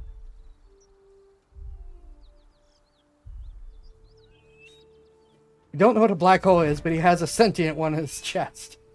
This Netherese blight, this orb, for lack of a better word, is balled up inside my chest. And it needs to be fed. As long as I absorb traces of the weave from potent enough sources, it remains quiet. Were it ever to fully destabilize, however. Go on. I will erupt. I don't know the exact magnitude of the eruption, but given my studies of Netherese magic, I'd say even a fragment as small as the one I carry, it'd level a city the size of Waterdeep. Yeah, he's a nuke, and I don't know. Well, it's spoilers for a game that has been out for a while now. He is technically a usable nuke. Is there nothing we could do? I trusted you. Unbelievable. Did you ever think what happened? A tadpole got the better of you? My rights, I should kill you. This is why Gale gets the only pass on being a level 1 wizard. His chest ate his magic. Okay, fine. Fair. I will give you that point. Yeah. We might chance upon a king's collection of magical artifacts around the corner. We might cross paths with a miracle round the bend.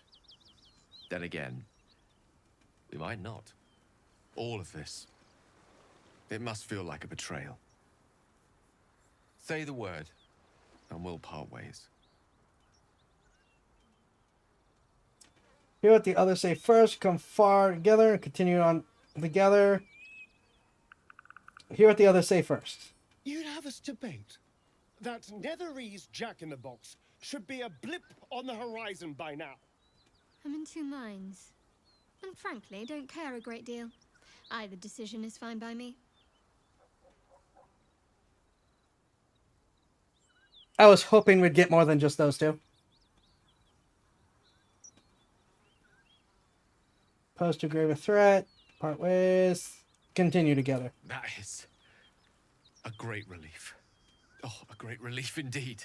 You truly are a soul that steals my own. From all my new rallied heart, I thank you. I thank you all. I understand if you stand against me. I'm humbled if you stand with me. Either way, I will do my best not to let you down. I stand at a precipice, but if you do not give up hope, neither shall I. I'll fight. I'll resist as long as I can. Now, even I am tired of the sound of my own voice. Let us venture forth. Alright, we're gonna get a fight. I don't think we have a lot of preparation to do before the fight. Soul that steals my own. Well, I mean, we were going to steal it, but I don't think it's a good idea now. Yeah. Need to find a way forward.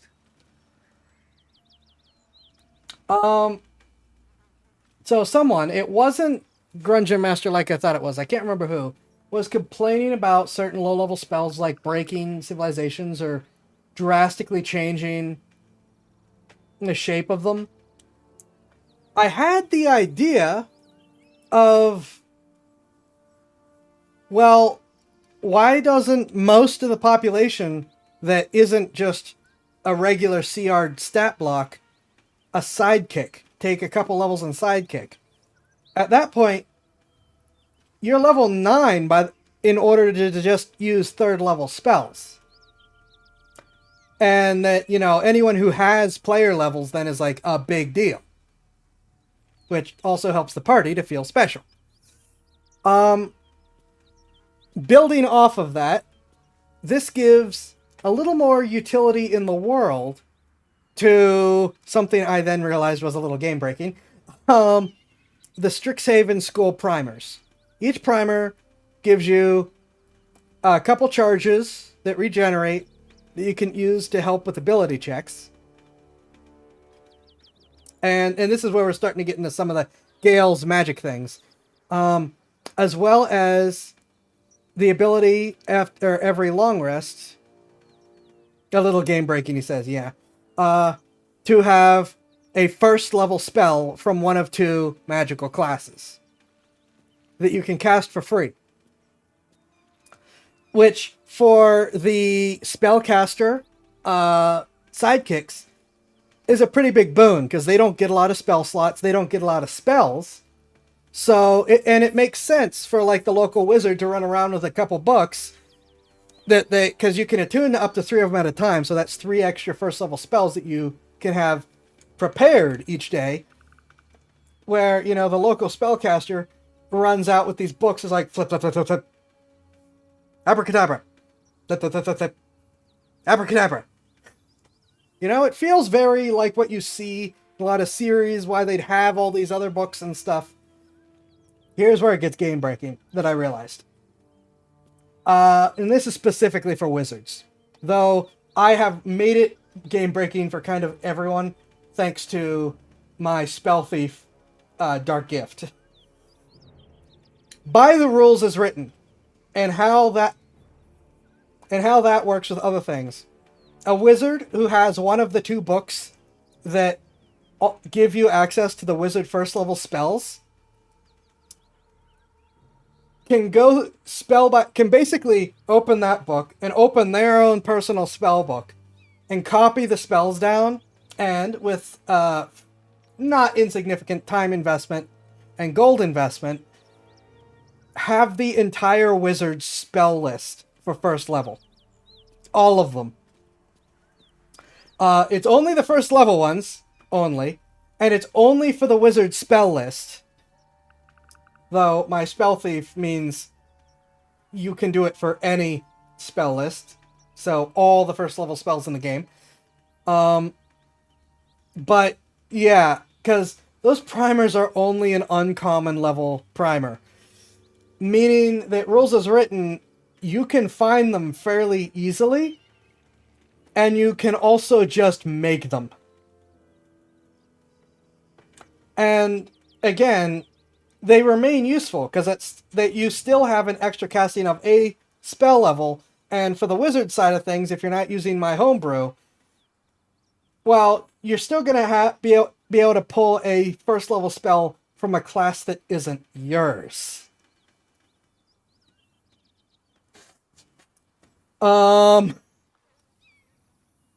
Yeah, the wizard spell copying ability is really something else.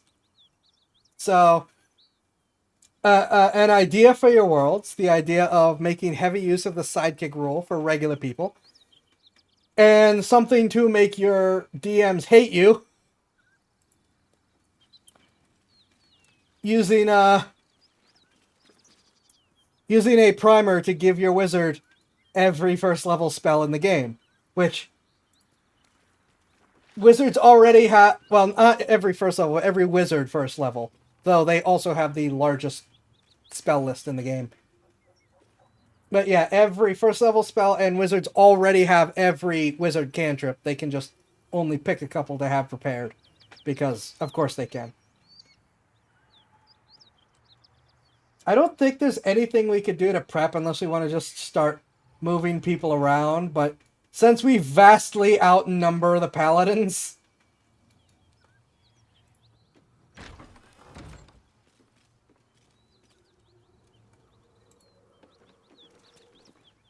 Please, no more. Leave us in peace, and we shall leave you in kind. Cut the crap, Anders. I know what you are. Don't let her hurt us. Please, we just want to go home. oh, that's right, I have Detect Thoughts up. I don't think I've ever used Detect Thoughts in this encounter.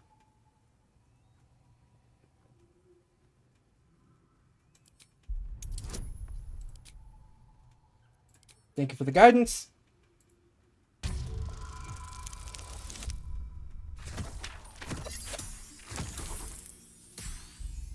Are you kidding me?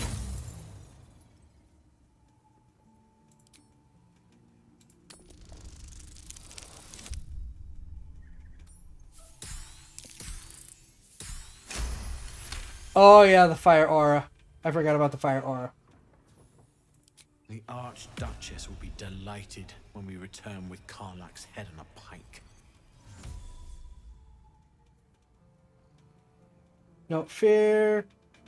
You need to convince me. Alright, drop the act, and I assign Sario. Huh. I never was good at playing the coward. There is no beast here or in the hells I fear. Not with her ladyship's protection. Least of all this dog. you'd do well to reconsider your alliance with this animal. She destroys all she touches. Useful in the Blood War, frighteningly dangerous anywhere else. Rage all you want, Karlak. Burn with the might of the hells. Zariel will find you. She will bring you home in pieces. And your little friends will have to watch. Unless we feed you their eyeballs first. Avernus was never my home. It was my prison. I'm free now. And I'm never going back! Yeah, I forgot about the fire aura. We're going to need to either finish this very, very quickly, or just kind of like throw her in there and let her deal with it. Is villain speech with style? Yeah, I like the detect thoughts option. This is the first time I've used it, and yeah, that was actually a pretty good one. Before we go, he reminded me of something else that I observed with the spellcasting sidekicks in particular that I thought was interesting. Whenever you are making a spellcasting sidekick, you pick from one of five classes for their spells. The obvious one is wizard, of course.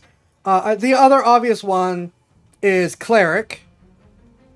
You know, you've got schools and temples that are going to want wizards and clerics, of course. There are colleges for bards, so that's an obvious answer. We've already seen that there are druid enclaves, so of course druid is an option. The final option is warlock. The idea... I mean, I like it because I like the lore and concepts behind warlocks anyways. But I think it's really funny, the idea that warlock is actually interesting because it gives you more spells than warlocks get. That is also very depressingly true. Yeah, warlock sidekicks get more spells than warlocks. That's actually really depressing. Man, now I'm sad. The point I'm trying to make, though, is it's very, very interesting that you get warlock sidekicks. Like, that's the other quote-unquote common option, where it's like, holy crap, how often are people making deals for power? Alright, my options are Eldritch Blast,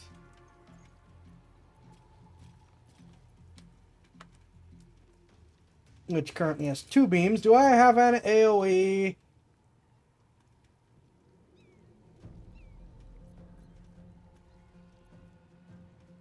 Combined 33, so I could blind one of them.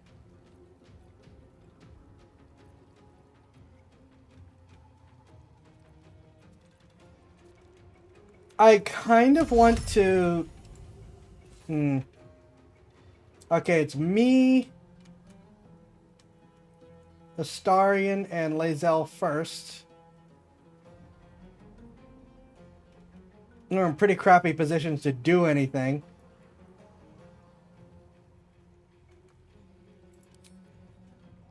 I really wanted to just be like, okay, I'm gonna nuke you guys. Oh, wait a minute. Man, I forgot that this tiefling ended up a little more broken than I intended. But I'm going to make use of it right now. And just be like, all right, here's my AoE.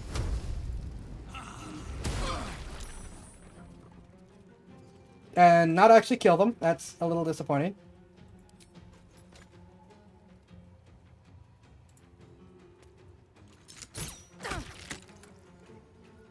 And then I'm going to fly someplace where Karlak's fire aura isn't going to get me.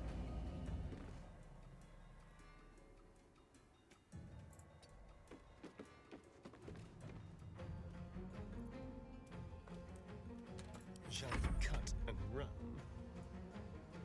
run? Of course, Karlak is in the way. Victory awaits. Can... Of course, everyone else is in the way. I really should have sent some people around up top.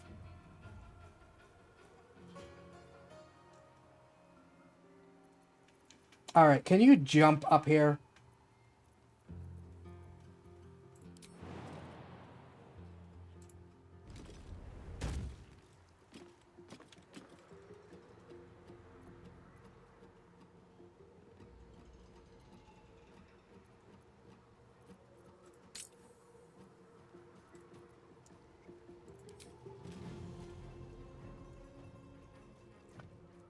Oh my gosh, I forgot your sharpshooter odds are awful.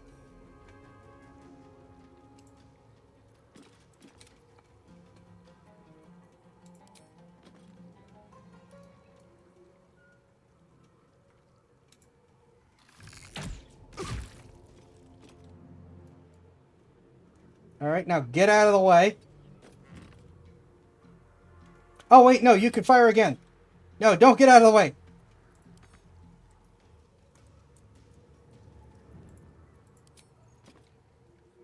Shoot him again.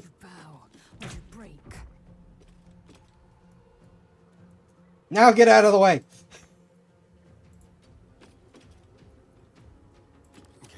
Death's cold grip.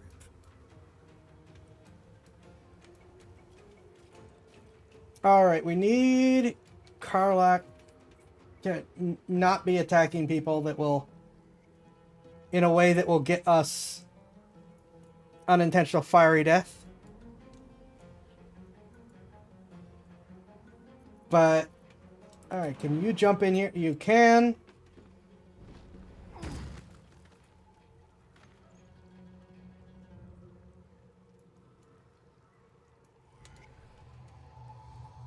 Outmaneuver them.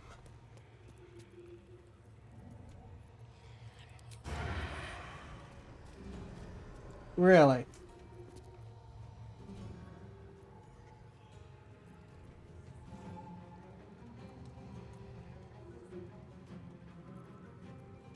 Yeah, of course. Can you at least remove her? Yes, okay. She is now out of the battle order. That's one less person that we have to worry about. Which means we immediately have the skeleton archer. Continue softening this guy up first. Well, can pretend to soften up that guy first. Right, Karlak, it's go time.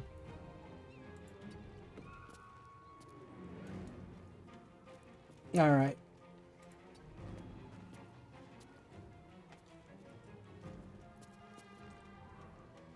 There isn't a reason... Well, it's taken some good hits already.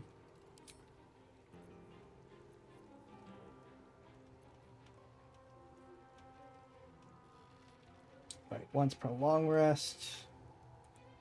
Per long rest.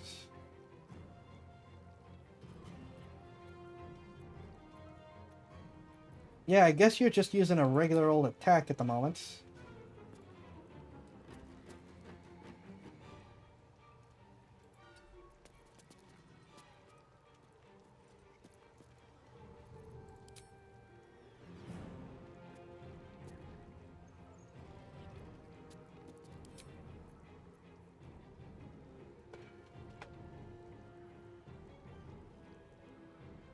Right, her rage damage is bonus on throw attacks anyways, so we're not going to worry about that.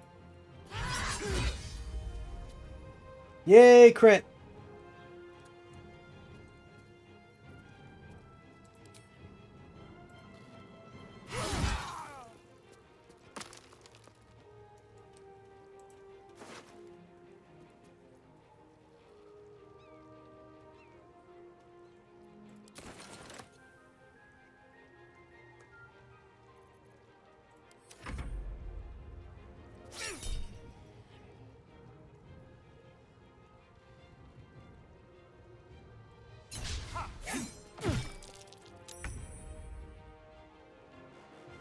Okie dokie. We are actually finishing this fight step by step. on time. I was worried that we would be going like a little late, but I guess not. Hold on. I'm gonna be cheesy. Spell thief! Get a spell slot. Oh my gosh.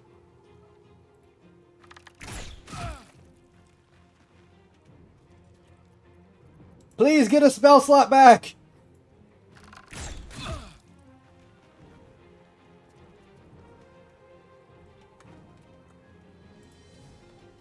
Why'd I even buy this bow? Forever dauntless. Making my move.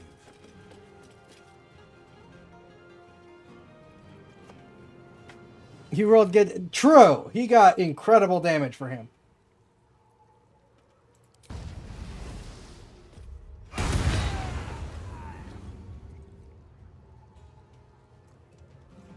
Oh, hello. Where are you? Oh, you're hiding over there. That's interesting. I don't think I can reach you in time, can I?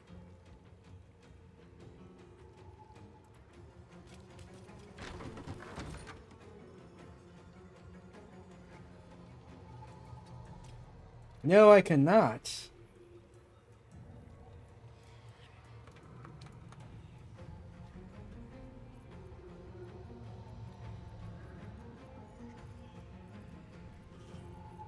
Nothing I can try to chuck in the room to get her.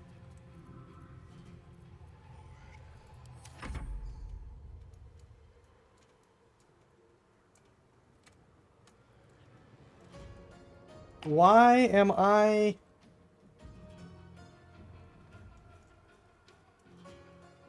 And the scroll wheel appears to have decided to die on me. Oh, the game's frozen, that's why.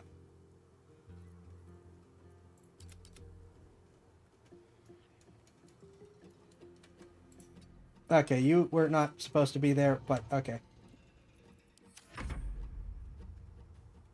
Wait, you can teleport, can't you?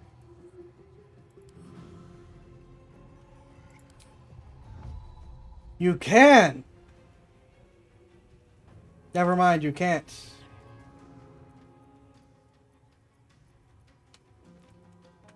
What is your movement? 50 feet.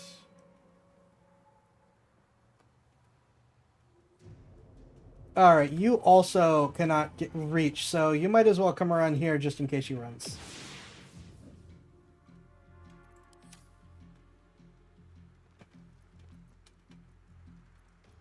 Let's finish this. Can't afford to let up. Can you get in the door? No.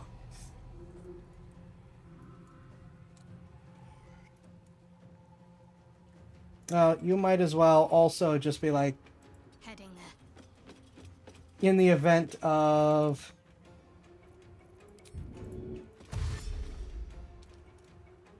sudden bad guy.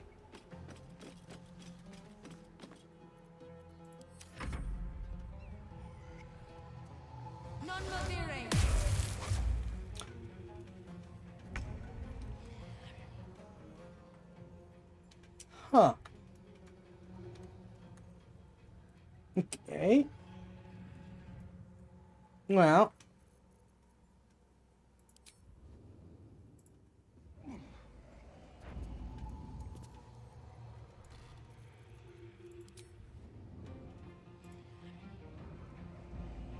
Hi, how are you?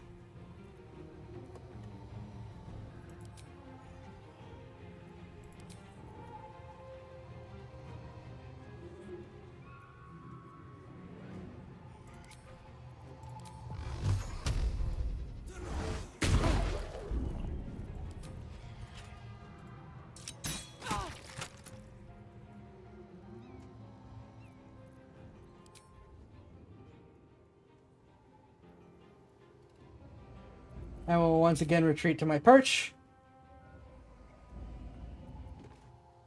This feels good.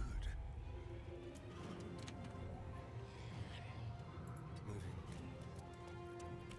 Please work. Thank you.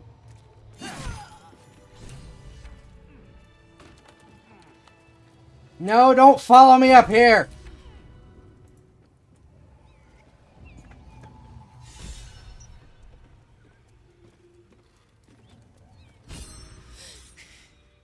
Fuck them.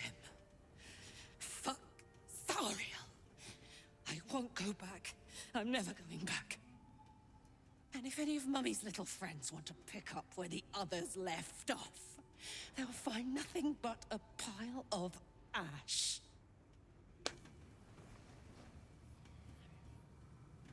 Easy, Karlak. Those flames are getting big. Not big enough. Now get out before you get hurt. Now!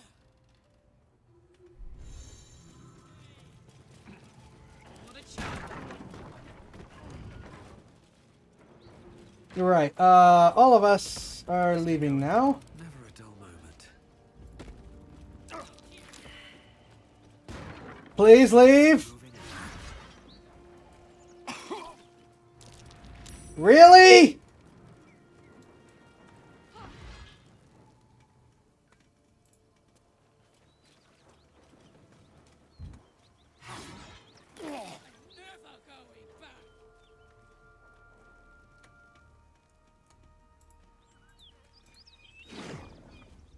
All right, who's dead?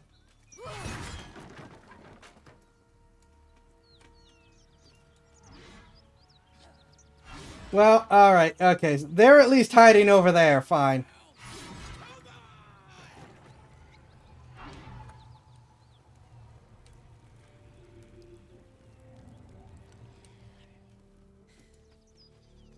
Someone knows a frost spell, right?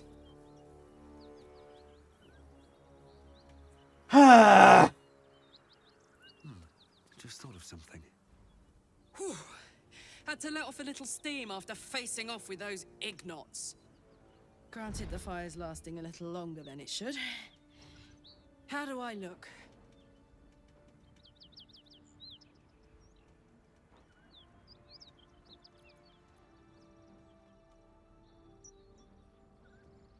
Careful, soldier. If I burn any hotter, I might explode. Engine heats up the whole system enough not to get burned. Hopefully it will hold together long enough to get tuned up. Let's move, huh? I'm running high and in the mood for a fight.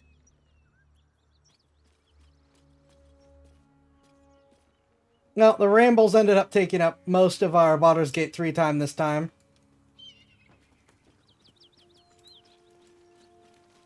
So I think that's about it.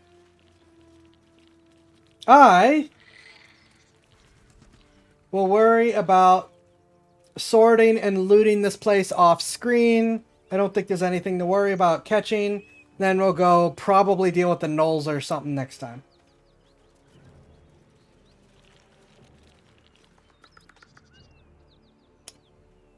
Don't think I have anything else.